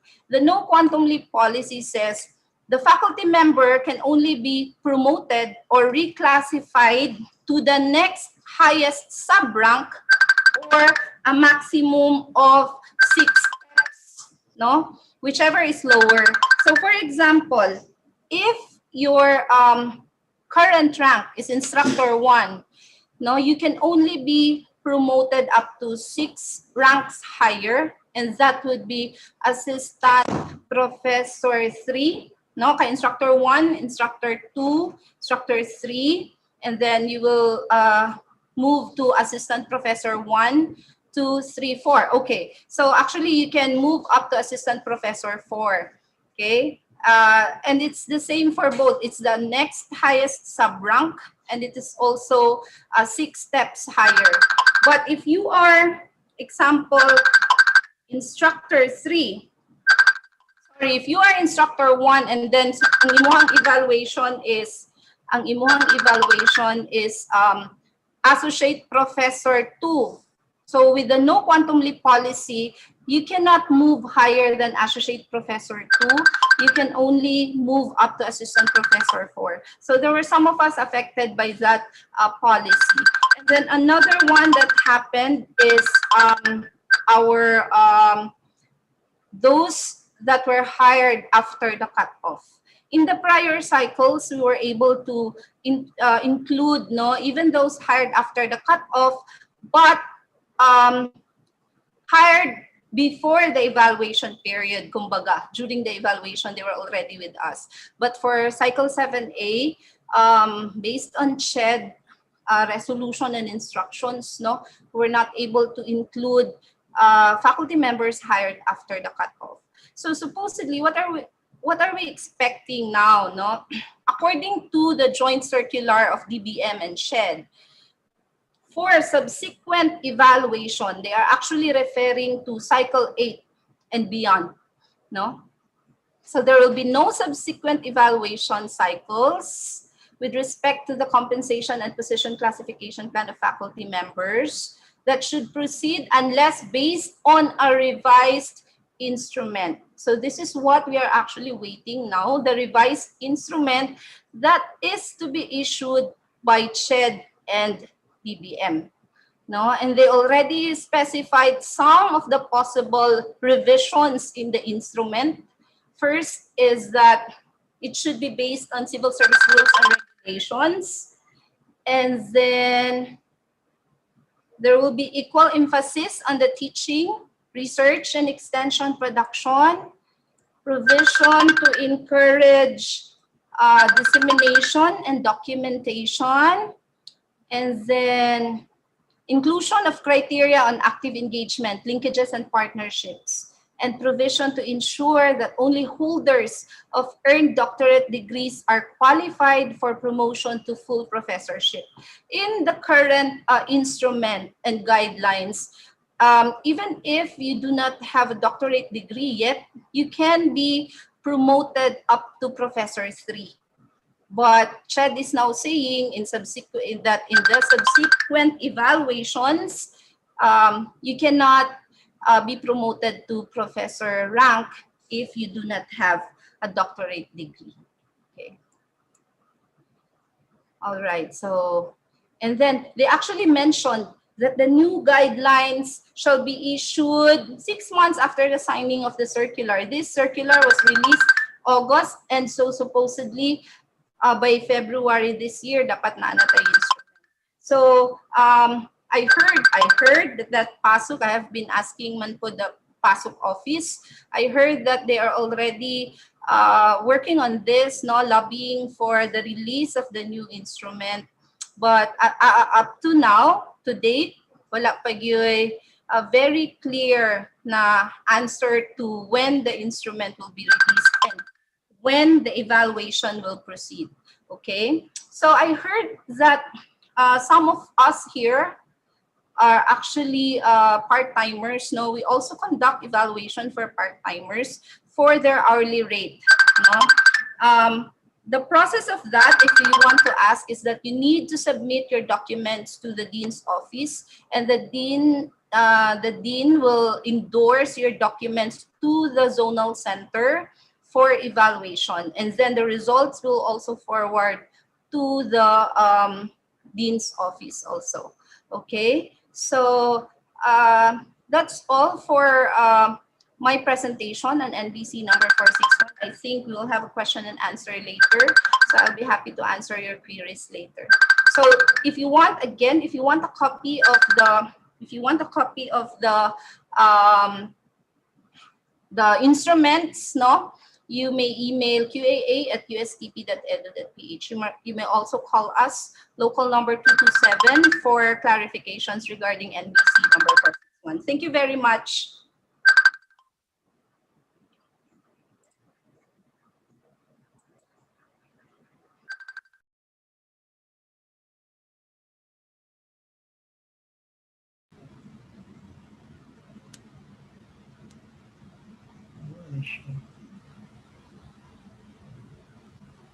Okay. Thank you very much, Ma'am Sermona, for succinctly sharing with us the technicalities of NBC. Now our new faculty members are aware of how they could step up their ranks through their contributions, affiliations, and credentials. So NBC is generally giving us the opportunity which benefits you and the university as well. So we just have to take note, no, or we just have to keep an eye kung kano siya available na dayon for the next cycle. All right. So let us move forward.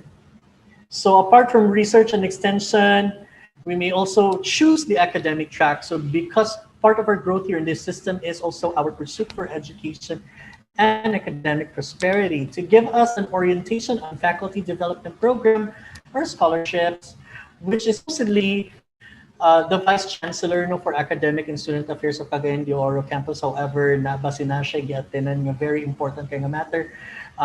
Supposedly it would be Dr. Alino Hines El San Diego, but this person, let us welcome, no, Vicasa's Executive Assistant, Mr. Aristeo Abesha.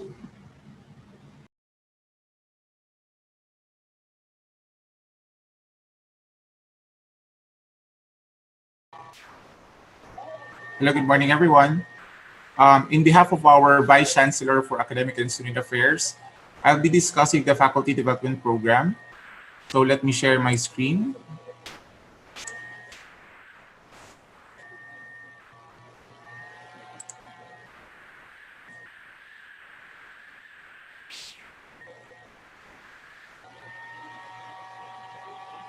Is my presentation visible to everyone?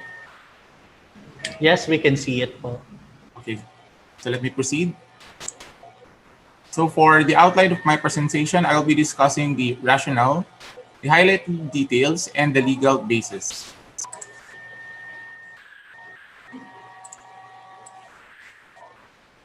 For a while.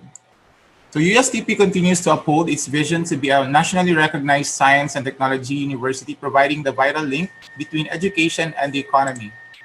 As such, the university is empowered to pursue its quality policy of committing to providing its primary customers with excellent and continually improved quality human resources and services that comply with statutory and regulatory requirements in seeking to attain sustainable development and inclusive growth as a nationally recognized University of Science and Technology.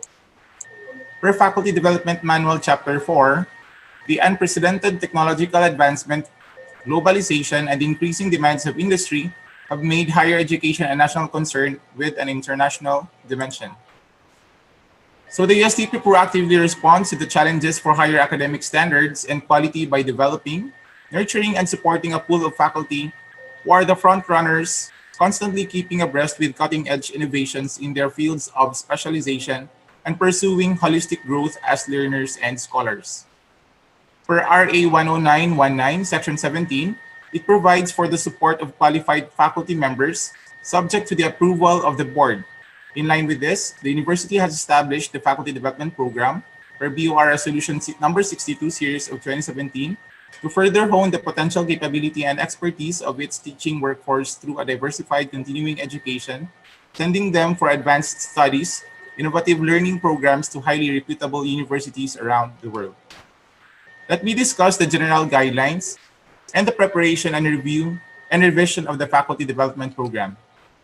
So, firstly, a 5-year development plan for each department or college shall be prepared by the respective dean. Previously, for the past few months, the Office of the Vice Chancellor for Academic and Student Affairs has been very busy in preparing this 5-year plan.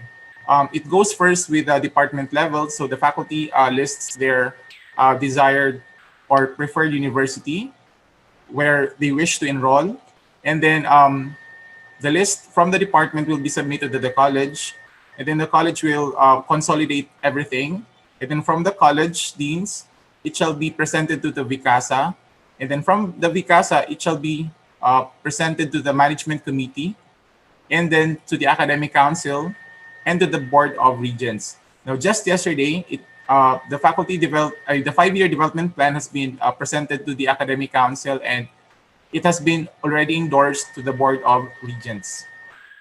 So the 5-year development plan includes the following. It includes the name of the faculty, the field of specialization, the field of interest to be pursued, the area of interest, the sponsor, the admission year, and also it includes the summary of faculty profile, the number of master's and doctoral degree holders in the university, the number of those undergoing further studies, the yearly summary of faculty applying for study leave for the yearly budget projection, and the applications not included in the 5-year development plan shall undergo the same process but with the final approval of the president. So what are the types of scholarship funding? Firstly, we have the internally funded scholarship. So these are the scholarship being funded by the university. So the faculty are required to study in any of the top 1,000 universities worldwide, preferably within Asia.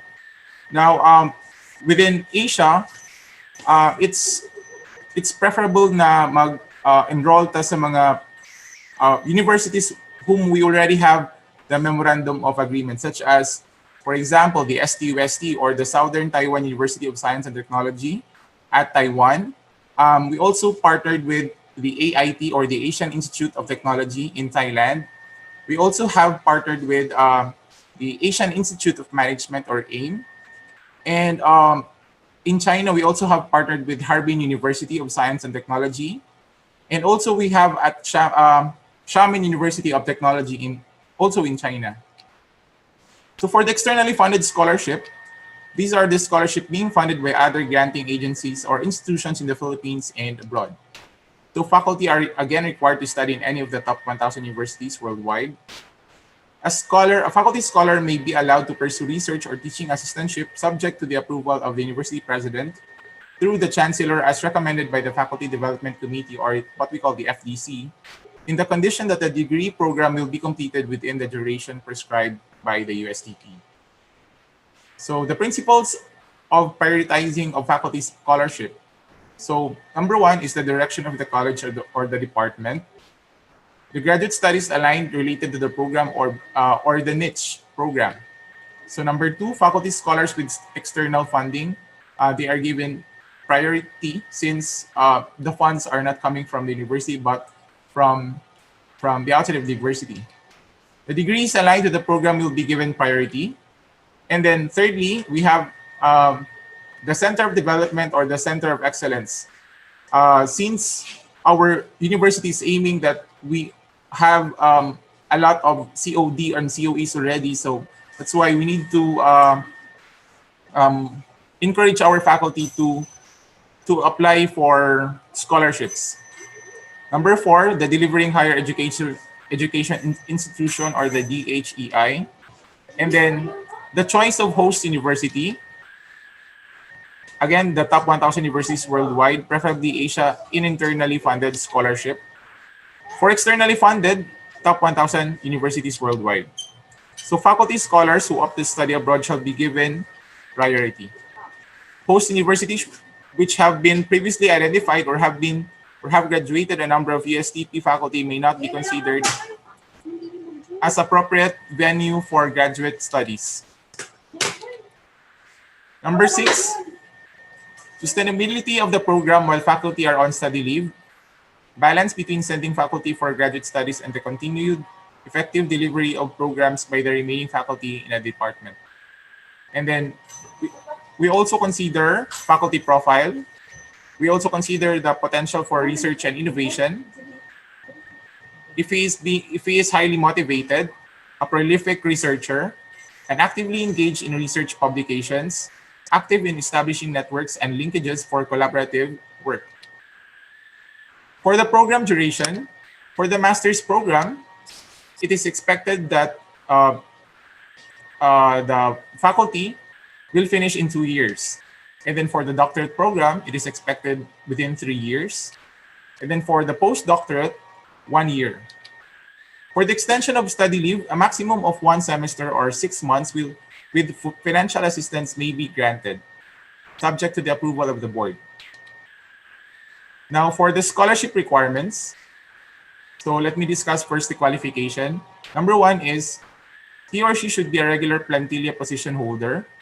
And then secondly, have at least rendered 1 year of continuous service in the university with at least a very satisfactory performance rating in the preceding year. Third, have rendered at least 50% of the return service appropriate to the type of program previously availed. And then not more than 45 years old at the start of the program for a master's degree, 50 years old for a doctorate degree, and 63 years old for postdoctoral studies. And lastly, be in a good health and have the physical capability to survive the rigors of graduate school. What are the procedures in applying for a scholarship? So he or she should submit a letter of intent to his dean at least 1 semester prior to the enrollment in the program with the following attached documents. So first, the university clearance. Second, the letter of admission from the university where the faculty member will study. Thirdly, a photocopy of a valid passport. A medical certificate issued by the government physician. And then the deed of assignment or guarantor is also needed. And then the financial assistance form or the letter of commitment. And lastly, the cost of the program. So the terms and conditions. The faculty scholar must first sign a scholarship memorandum of agreement, or the MOA, between the faculty scholar, the chancellor with the required deed of assignment or the guarantor. Next is that the faculty scholar must work full-time on the program of study unless permission to undertake other works to change his program is granted by the university. And then he should not accept any paid or unpaid work. He or she should comply with the other requirements such as A, the submission of grade in the HR not later than 2 weeks after the release of grades from the university. Otherwise, stipend is or shall be suspended. And then next, the submission of letter of explanation for failed or no grade. And then thirdly, notifying the university through the HR of any abnormal conditions during the scholarship period. For example, the health, the peace and order situation, which may affect the completion of the course if applicable. Now, what are the benefits and privileges? So for the internally funded scholarship, number 1, the salary and other benefits allowed by the existing laws, rules, and regulations. And then second, the official time for the duration of the scholarship. Third, monthly stipend, book allowance, the thesis or dissertation allowance, the school fees, tuition and matriculation, and other related fees. So for example, the faculty pursuing graduate studies within within the Philippines are entitled to the following benefits. So, the tuition and matriculation and other related fees will be paid by the school, the actual tuition and matriculation, both for the master's and the doctorate. And then a monthly stipend of 17,000 for the master's degree, and a monthly stipend of 25,000 for doctorate degree. And then a book allowance per year of 10,000, both for master's and the doctorate degree. For the thesis and dissertation, they will be given 40,000 for master's and 60,000 for the doctorate. And also, a transportation assistance will be given, one domestic round trip plane fare, economy seat, and allowable per dime. For the faculty pursuing graduate studies abroad, they are entitled to the same benefits.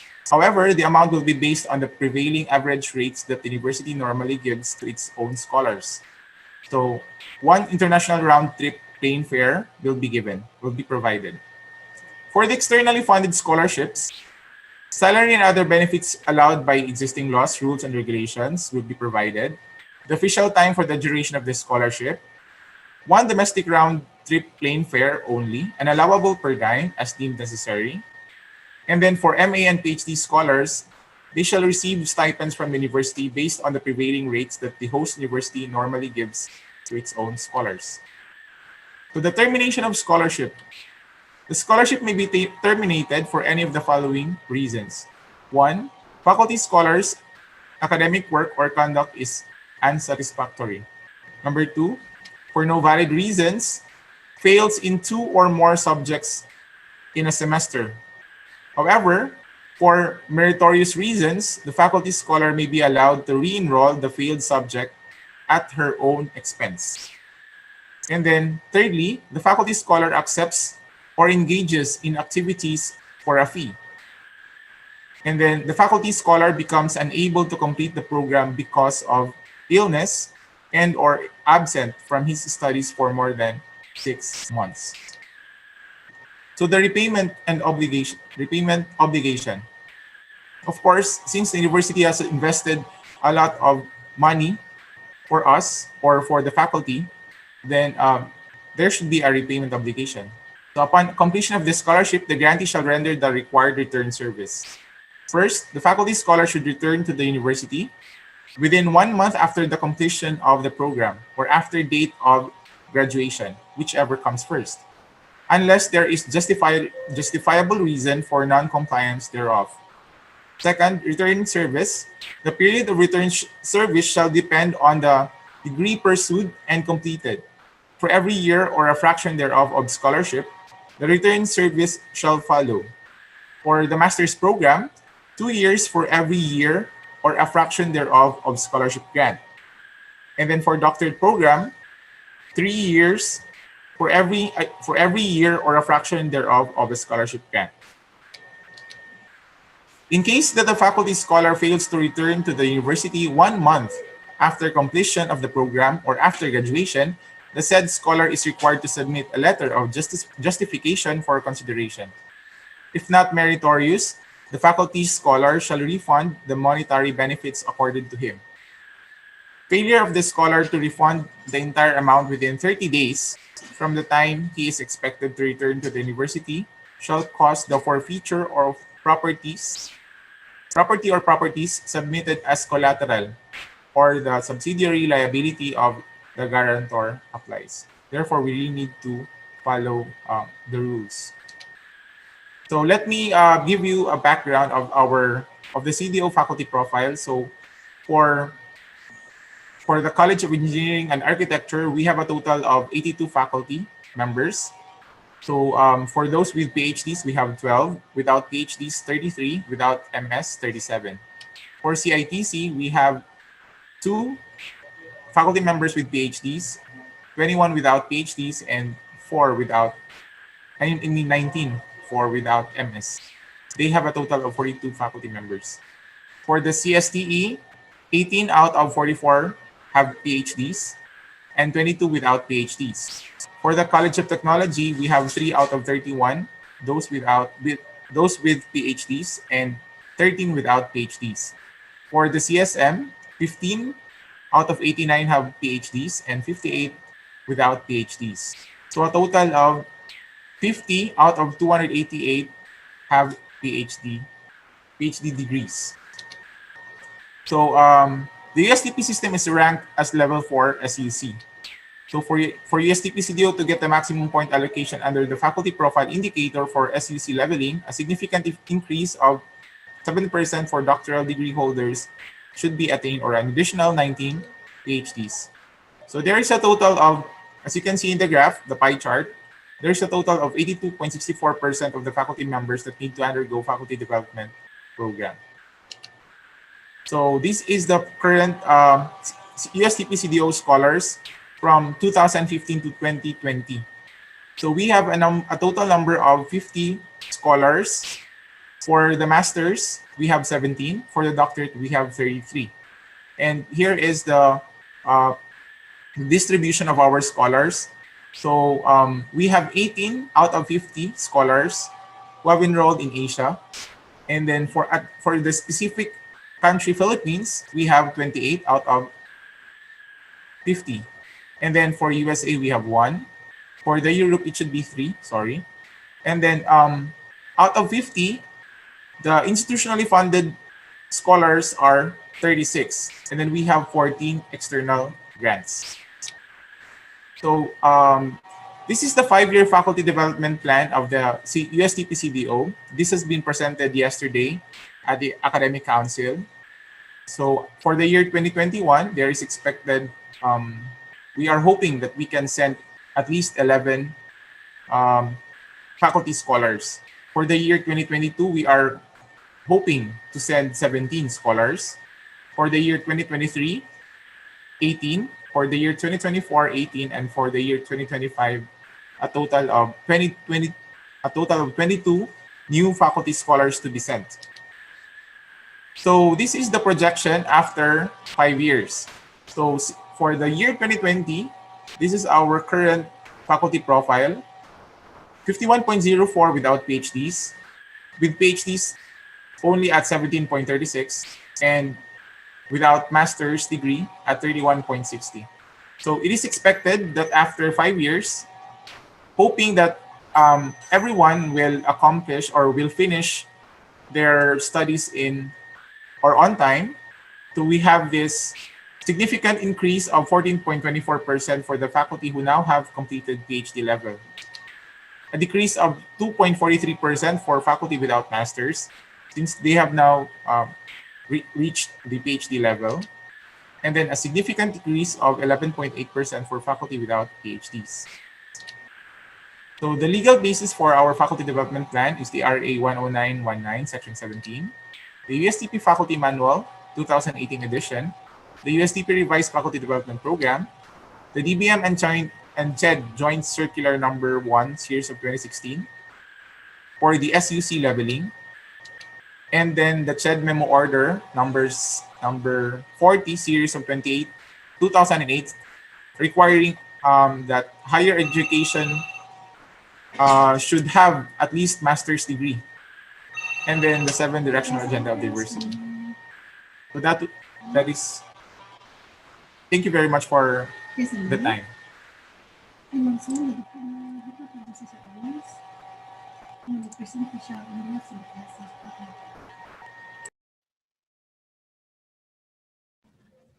Thank you, Sir Aris, for enlightening us regarding the guidelines on faculty development program.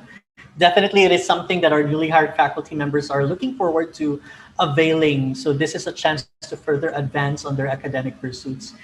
Your presentation has been helpful in letting our faculty members know about funded scholarships noon sa mga policies that they have to abide as well. Okay, so finally, we are down to our last topic, which is on one of the most important associations we could affiliate with and benefit from when we are in dire need of assistance. Now, to give us knowledge about this benefit,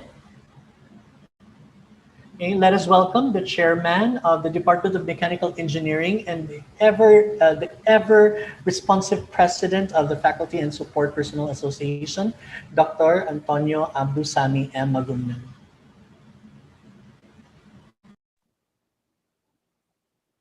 Hello, good morning. I'd like to present with you the IPASPA.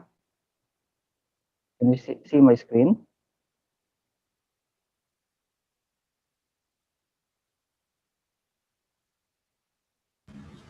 We are seeing your screen, sir. Okay, thank you. So, good morning, everyone. So, I'm Antonio Magumnang. I would like to present the Faculty and Support Personnel Association, or a unified public sector union for the entire USTP system. So, here's the outline. And, and you're asking, what is FASPA?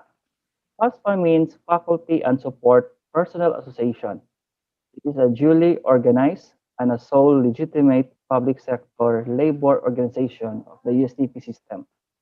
So it has Widoli registration, as well as it was registered in the Bureau of Labor under the accreditation number 253 dated September 4, 2001, with its principal office at CM Recto Avenue, Lapasan, Cagayan de Oro City, or commonly known as USTP-CiTL. So what are the set of officers? So aside from me, so we have Ms. Feby Galion as Vice President for CDO Campus, Mr. Eddie Corpus, VP for Claveria, Ms. Maricel Mandawi, VP for Hasaan Campus, Ms. Corazon Bajang, VP for Arqueta Campus. So if you are residing in that campuses, you may approach them for some questions, queries, or clarifications. As well as we have our secretary, Ms. Maricel Exclamado, Alma Abog as our treasurer, and Dr. Alexander Ido as our auditor. So what are the rights and privileges of PASPA? So in every member shall enjoy freedom of speech, shall be entitled to security of tenure, shall participate in policy and decision-making processes, as well as the right to be informed on matters concerning his or her rights and moreover, every member shall have the right to voice out opinions, suggestions, and constructive criticisms. But nevertheless, if you're trying to voice out something in our social media, try to be wala siguro, tone down because not just FASPA, but USTP administration in general try to work hand in hand for the welfare of our personnel. Also, every member shall have the right to be elected or appointed to any position. Every member shall have the right to enjoy healthy working environment, also right to enjoy an atmosphere that enhances employees' welfare and productivity, and lastly, to enjoy whatever benefits and privileges that PASPA may forge with the management through a collective negotiation agreement or CNA. So PASPA having the CNA as defined as a contract negotiated between an accredited employers association, which is PASPA, and the employer, which is USTP, on the terms and conditions of the employment and its improvements that are not fixated by law. So what are the benefits under CNA? So first, economic benefits. Disclaimer lang, this is only applicable to all plantilla holder personnel, the regular, the temporary, faculty, and teachings. So members of the FASPA shall have the privileges to enroll in USTP for the undergraduate and graduate programs, and they are exempted from tuition and other school fees. Moreover, for their spouse and children of FASPA members, they shall be granted automatic admission and free tuition and other school fees in the undergraduate programs, subject to an program admission requirement to a maximum of 4 children and spouse of FASPA members. So, akong sayaon. So, ang inyong mga asawa, inyong mga anak are entitled for education here at USTP. So, moreover, it was stated in the CNA that FASPA members are entitled in the clothing allowance, also entitled in the loyalty award and GSIS benefits. So, we have this CNA incentive. So, based in the CNA agreement, 80% of the savings generated must be achieved. Also, CNA incentive must not be released earlier than December 15th. Moreover, CNA incentive shall be granted only to FASPA members and non-members who are rendered at least 4 months of continuous service to the university upon the declaration of savings. So for this year, or for the last 2 years, the declaration of savings is every September 30. So all personnel, uh, the regular personnel, I mean the teaching and non-teaching personnel, hired on or before May 30, 2020 are entitled for the same. Also, for non-members, they will pay an membership fee, or they call an agency fee of 10% of the CNA incentive, but not less than 2,000. Moreover, management and FASPA shall jointly undertake cost-cutting measures and system improvements to ensure generation of savings. So our CNA incentive, by the way, is generated from our savings from the utilities such as electricity, water, internet, travels, office supplies, and others, as well as delivery of service and achievement of department targets of at least costs. So, what are the benefits under CNA? So, for fiscal year 2020, all teaching and non-teaching regular personnel or with having employer and employee relationship hired on or before May 31st are entitled for a CNA incentive for an amount of 25,000. So this will be received on or before December 15, 2020. However, for the succeeding years, uh, there will be a possible reduction of CNA incentive due to increasing field up positions as well as increased operation and utilities expenses. So in the other end, so IPASPA as an organization in general has its benefits, but it is all applicable only in the CDO and Upstart campuses personnel. So we have the hospitalization benefits, which is a maximum of 2 admittance per year. It is a maximum of 3,000 to be given per personnel per admittance. Also, for the retirement benefits, for those members serving 15 years of continuous service in USTP, so they will be receiving 10,000, which is to be given by the personnel who already cleared on the property and money liabilities or clearance, as well as an BOR confirmation on their respective.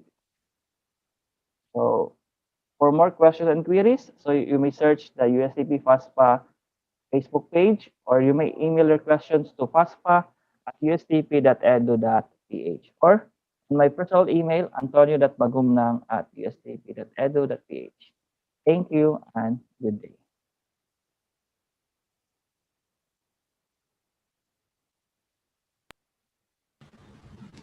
Thank you, Dr. Sam, for sharing with us the rights and privileges we are entitled of upon our membership with FASPA. So this unified public sector union is essential in assisting our faculty members in a multitude of ways. Now that the topics are done, it is now time to ask your questions. So I have collected some of the questions here. There are questions regarding NBC 461, and there are also questions regarding research. So I'd like to request our speakers to uh, answer or respond to these questions. Okay, so let's first have questions for research. Dr. Ismael Talili, is it possible, isa ha, ako lang sang ikon si Sir Talili ha? Ako lang sang i-unmute. Okay.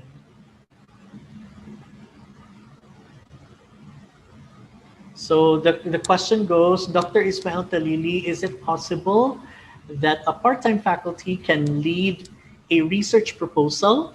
The team is composed of part-time and full-time faculty. Hello, Sir Arvin. Good morning again, everyone. Yeah, thank you so much for that question. Much as we would like to allow that, okay, by the way, the team of Dr. Cobio and Dr. Gonzaga from Claveria and I will meet actually tomorrow to revise the research manual. So if we base that on existing research manual, a part-time faculty or a faculty lecturer, yeah, can participate in the institutionally funded research project under the leadership of a regular faculty, but limited to one research study only. So definitely, now the answer there is yes. A faculty lecturer or a part-time faculty can join a research project as long as the team is headed by a regular faculty. So we cannot allow Sir Arvin that all of them in a team are faculty lecturers or part-time faculty. Okay po. Thank you, Sir Ismael, for clarifying that matter. Here's another question po. Is there a possibility that our research book in Masteral can be published? It was done last March 2019. Yeah, that's also a very good question. There are actually journals that accept research outputs like that of thesis or dissertation. However, the author should convert, okay, the paper into a publishable form because we understand that thesis or dissertation come in thick form. So we need to convert that into publishable format. And it's a good question, Sir Arvin, because one of the training topics that we will conduct next year, no, in 2021, is converting thesis or dissertation to publishable form. So I hope these people, no, especially the one questioning or raising the question, can have a time to join us in that particular training. Okay po, Sir Ismael. So that is an opportunity for us to grab. So let us kind of wait for the announcement of research office, no, as to when they are going to have that, so that we can also convert na dayon our thick thesis into a publishable one. Sir Arvin, Yes po. I think the concern also of the person asking Mhm. is on the timeliness of the paper. Like Yes, sir. he or she mentioned, it was completed in 2019. 2019, yes, sir.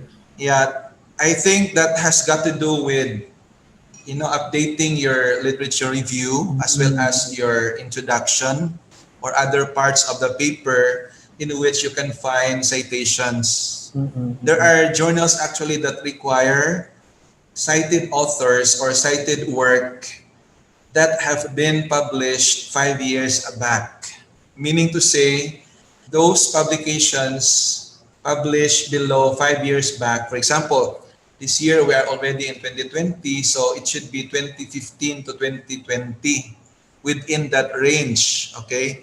So if you cite or if you take publications below that range of years, then authors or publishers will return your paper. So it's a matter of updating resources in the paper or citations.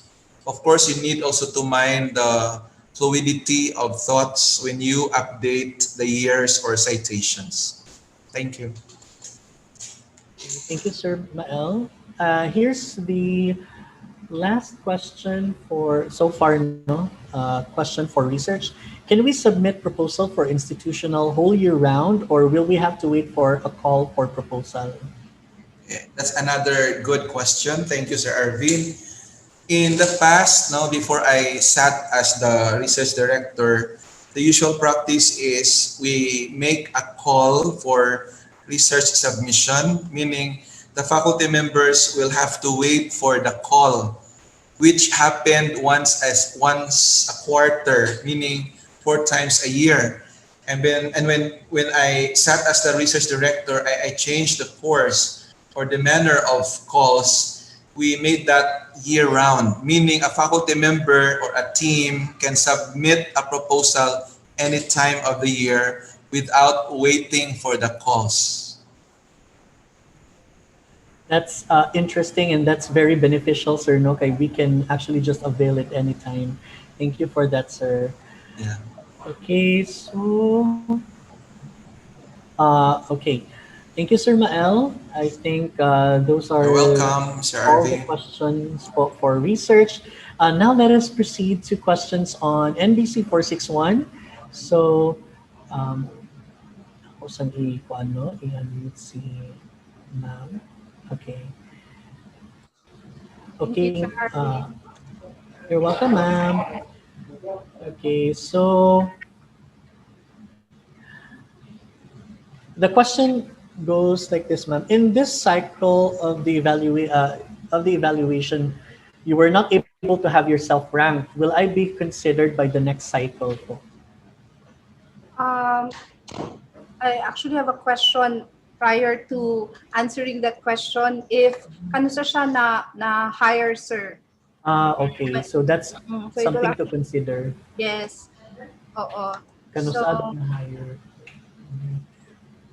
I'm not sure if part-timer siya or not, no. By the way, I failed to mention if part-timer, no, for evaluation there is no specific cut-off. Okay, so what's important is that you will be evaluated prior to the semester or within the semester before the dean's office will actually submit their costing for the hourly rate of the faculty members.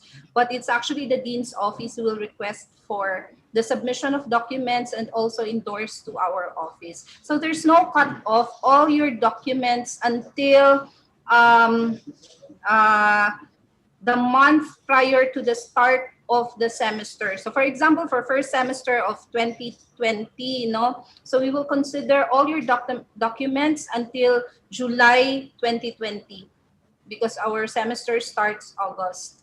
Okay. Okay po.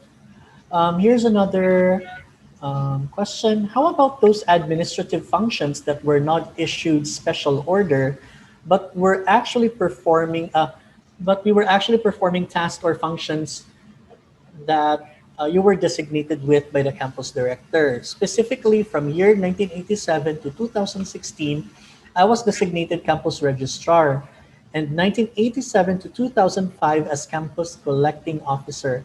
Are there chances that these will be given credit or points for? I knew not all of those years we were issued with special orders signed by campus director and approved by the university president. Yes, I do understand. No, sometimes there are functions we perform without any formal document or official document. But I'm sorry to say now, this is document based, manggod ang ato ang evaluation. So without special orders or official documents, we cannot credit the points. So this is really important to take note, Ma'am Wa, no, na Yes. if ever they will be designated, they really have to ask for special order so that they will Yes. have a document as proof. Yes, Ng sir, nomination. exactly. Just like before, when you are designated as a moderator of student organizations, there are no official SOs, special orders. But because of NBC 461, no, the most SUCs already responded to that. So they really released this official special orders for designations, including kanang moderatorship for Mm, student organizations.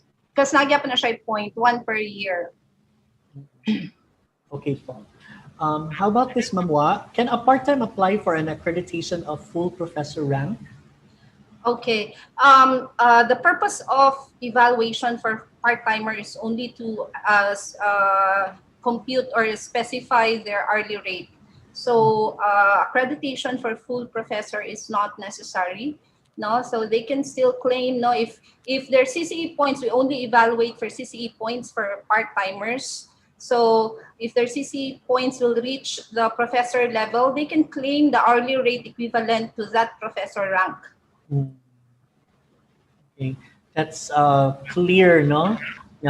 Pwede di ay nga ang rate nila as a professor rank ilahang maklaim as long as they are Hourly, evaluated. yes. Okay, here's another question po from Mr. Archimedes Wabe.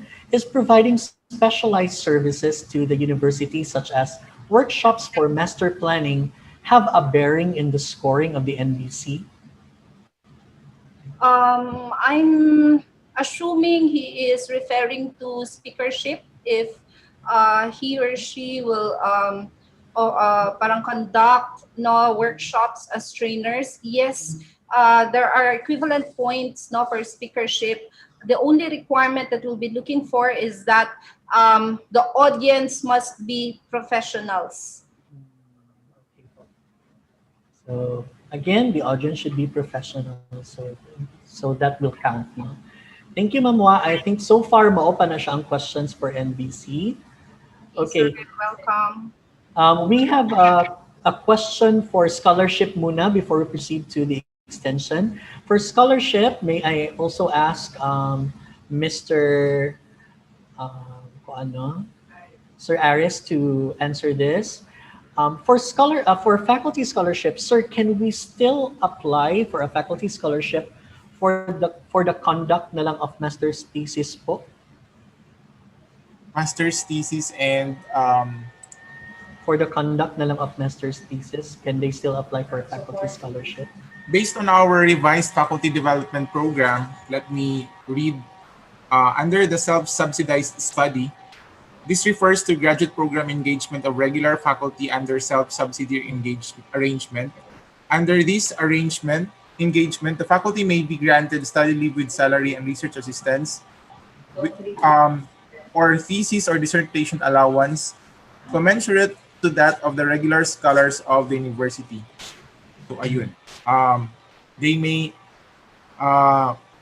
apply siguro, and then it's subject to the faculty development committee to approve the application, subject to the availability of funds.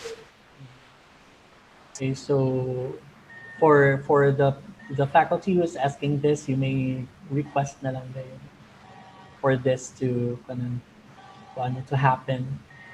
Okay, and then we will just have to see no whether ang committee ba mo approve. Yes. Okay, thank you, sir. Let me see kung basi na apply question for that. Okay, so far wala pa, sir, no? So we now have questions for extension. So for Ma'am Isay, so I will ask Ma'am Isay to unmute for her microphone. Okay. Hello po. So, Ma'am Isay, there is a question here. 10 when is 10 when is the call for extension proposal? 1 when is the call for extension proposal? 2, can part-time NCOS also join as part of the extension activity proposed? Definitely yes. All faculty members are enjoined to participate in the extension program of their college or department, and we accept proposals year round. And what is essential in the submission of the proposal is that when you identify already the dates of your implementation, then you submit it very timely na ma-approve na siya before the implementation. Mao lang na siya ang bantayanan. So, ang lead time na to diri sa university for all the admin people to fully approve, no, is around 2 weeks. Muna siya ang ideal. So, that's what we do when we submit na ng taas pa ang time before the actual implementation. And after the proposal has been approved, then we proceed to the MOA signing. Kay sa una, if we start first with the MOA signing, di pa man ta sure kung musugot ang admin, no?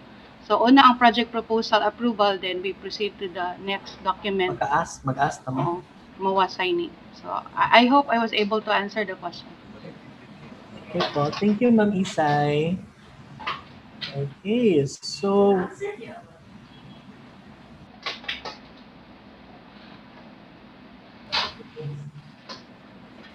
Ma'am Isay, clarify lang po, no? Katong, I may have missed it. Katubang part-time NCOS also katong part sa extension? Yes, ma'am, no? Oo, maka-appeal sila, sir, pero ang maka-appeal ilang proponent should be a regular Proponent is a faculty, regular faculty. bali ang team leader. So, pwede na din ang mga part-timers. I Okay think po. we did that to a number of our projects already.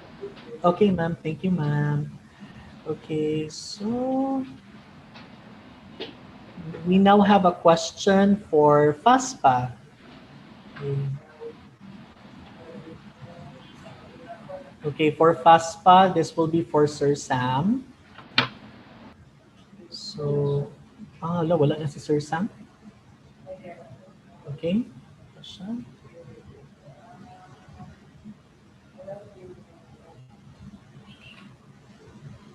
Okay. Hello, Sir sir. Sam, Good morning. may we also ask for your video po to Ah, start yeah, yeah, so we sorry, can sir. highlight you. Thank you. Okay, Thank Sir you, sir. Sam, this is the question. For FASPA, will my daughter claim a scholarship for graduate school, 23-year-old or above, pwede ba via FASPA? Can you repeat the question, sir? Sorry. Will my daughter claim a scholarship for graduate school, 23-year-old or above, pwede ba via FASPA? Uh, uh, I will answer like this. Number one, he or she is not married. So, and second is kani the total number of available is not more than four. So, yes, I will say pwede, subject to the ano siya, evaluation. Subject to evaluation still.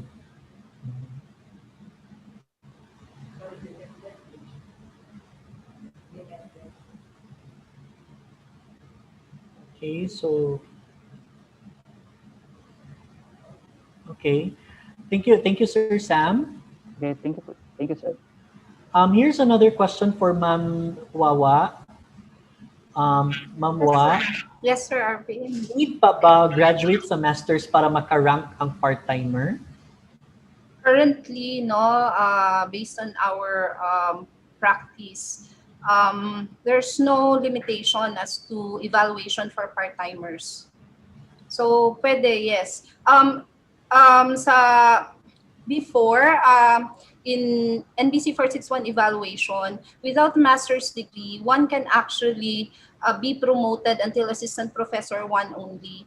No, you can still be promoted until assistant professor one. However, for cycle 7A, with the guidelines released by CHED, those without master's degrees were not recommended for promotion following the civil service guidelines. But for part-timers, there are still no changes, no?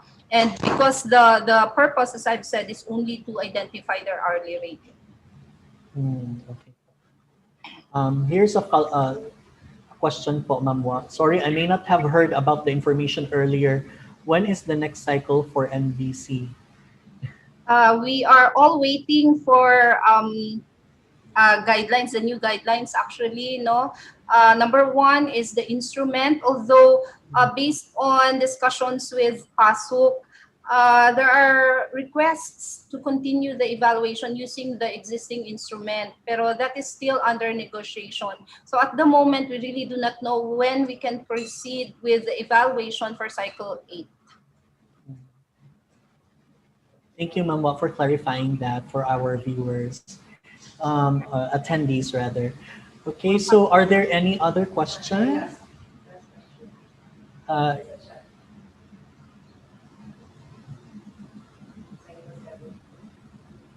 wala na ko'y lain.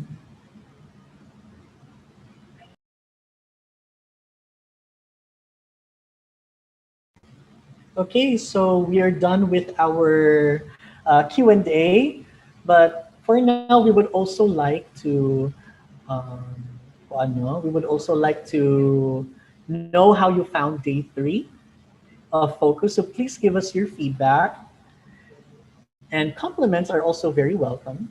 No? So there's a link in the chat box. You may just click on that for the evaluation. So we'd like to improve as well our flow, our presentation, the program in general, no, for the next batch of faculty members. So please do not forget to evaluate us. So I believe there are no more questions, and every inquiry has been addressed by our esteemed speakers. So let me just breeze you quickly for our upcoming days 4 and 5 of Focus. So, okay, by the way, do not forget the link that you see here, na put just a chat box. Thank you. Okay, so this is the schedule for Focus day 4. And this is for day 5. So kani sila no, we are already transitioning to the programs of the Center for Innovative Teaching and Learning. So we are now transitioning to designing assessments of learning and methods. So do not worry if you see the schedule mo taas lagi na siya tan-awon, pero kuan lang no, ang ato ang discussions would be just in the morning, and then in the afternoon would be workshops that which you can be working on your own na dayon, no? Okay, and pwede na din mo mag-submit na dayon sa inyohang mga outputs. Okay, so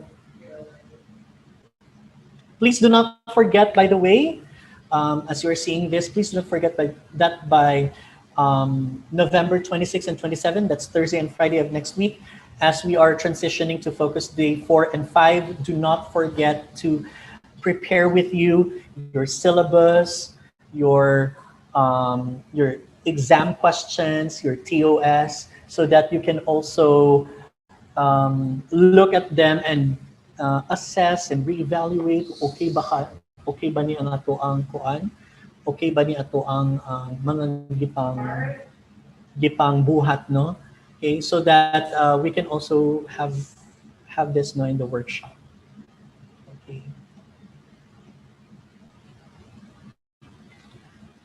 Okay. So before we conclude our session with a virtual pictorial, I would like to take this opportunity to present the certificates for our speakers today. This will be given to them with signatures already, no? But let me just present this so that everybody can also see. So allow me to read the citation. University of Science and Technology of Southern Philippines Center for Innovative Teaching and Learning and Human Resource Management Unit awards this certificate of recognition to Dr. Ismael N. Talili for his valuable contribution as resource speaker for the 5-day faculty onboarding and career upstart seminar focus, Your Career and Professional Growth on November 20, 2020. Conducted by the Center for Innovative Teaching and Learning in collaboration with the Human Resource Management Unit of the University of Science and Technology of Southern Philippines via Zoom cloud meetings. Given this 20th day of November 2020 at the University of Science and Technology of Southern Philippines, CM Recto Avenue, Lapasan, Cagayan de Oro City, signed by truly yours, Arvin Narvaza, CiTL Program Head for New Faculty Program, Dr. Maria Cecilia L. Pangan, Director of Human Resource Management, CDO, Dr. Amparo Vedua Dinagsao, Director for Center for Innovative Teaching and Learning, and Dr. Tito M. Marikit, Director of Human Resource Management at USTP System. So let's give a virtual applause no, for Dr. Talili. Thank you so much, sir, for gracing us this day with your presence and your sharing. Same citation goes to Dr. Maria Teresa M. Fajardo.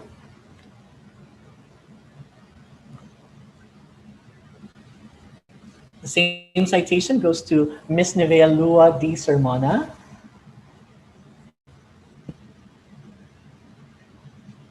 The same citation goes to Mr. Aristeo L. Abesha. Thank you, sir, for representing in behalf of Vicasa. And same citation goes to Dr. Antonio Abdusami M. Magumna. Thank you very much. Okay. So now may I request everybody to turn their cameras on so we can take photos for documentation purposes, and we can also provide your direct supervisors our verified attendance, no? So smile sata, and our staff will be taking our photo.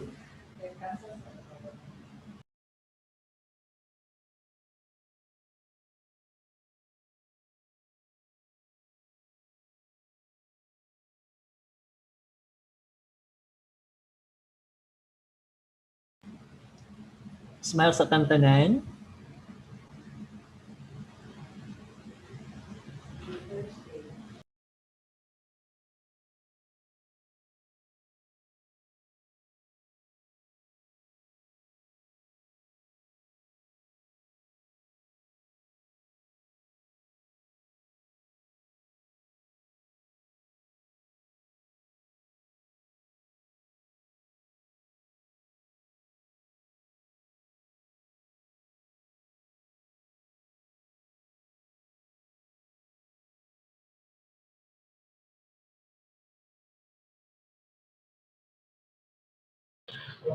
Sir Sam, salamat. Sir Ma'am Isay, salamat. Office of the Bicasa, thank you po. Okay, My so Sir and Mel, salamat para sa Ma'am Wawa. Salamat sa generosity of your time. so that's a wrap. No, thank you so much for attending our third day and see you on the next sessions. Thank you to our speakers, Dr. Talili, Dr. Fajardo, Mr. Mona, Mr. Abesha, and Dr. Magumnang for enriching discussion. Salamat po, and don't forget to evaluate us, everybody. Bye, and have a great day. God bless. God bless See you everybody. Thursday, everyone. Thursday po. Our last hurrah. Bye.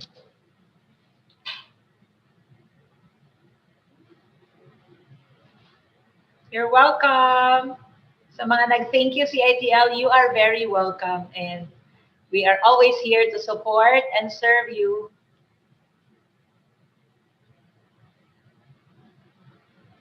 You're welcome, everyone. Salamat sa inyong oras. Salamat sa inyong time.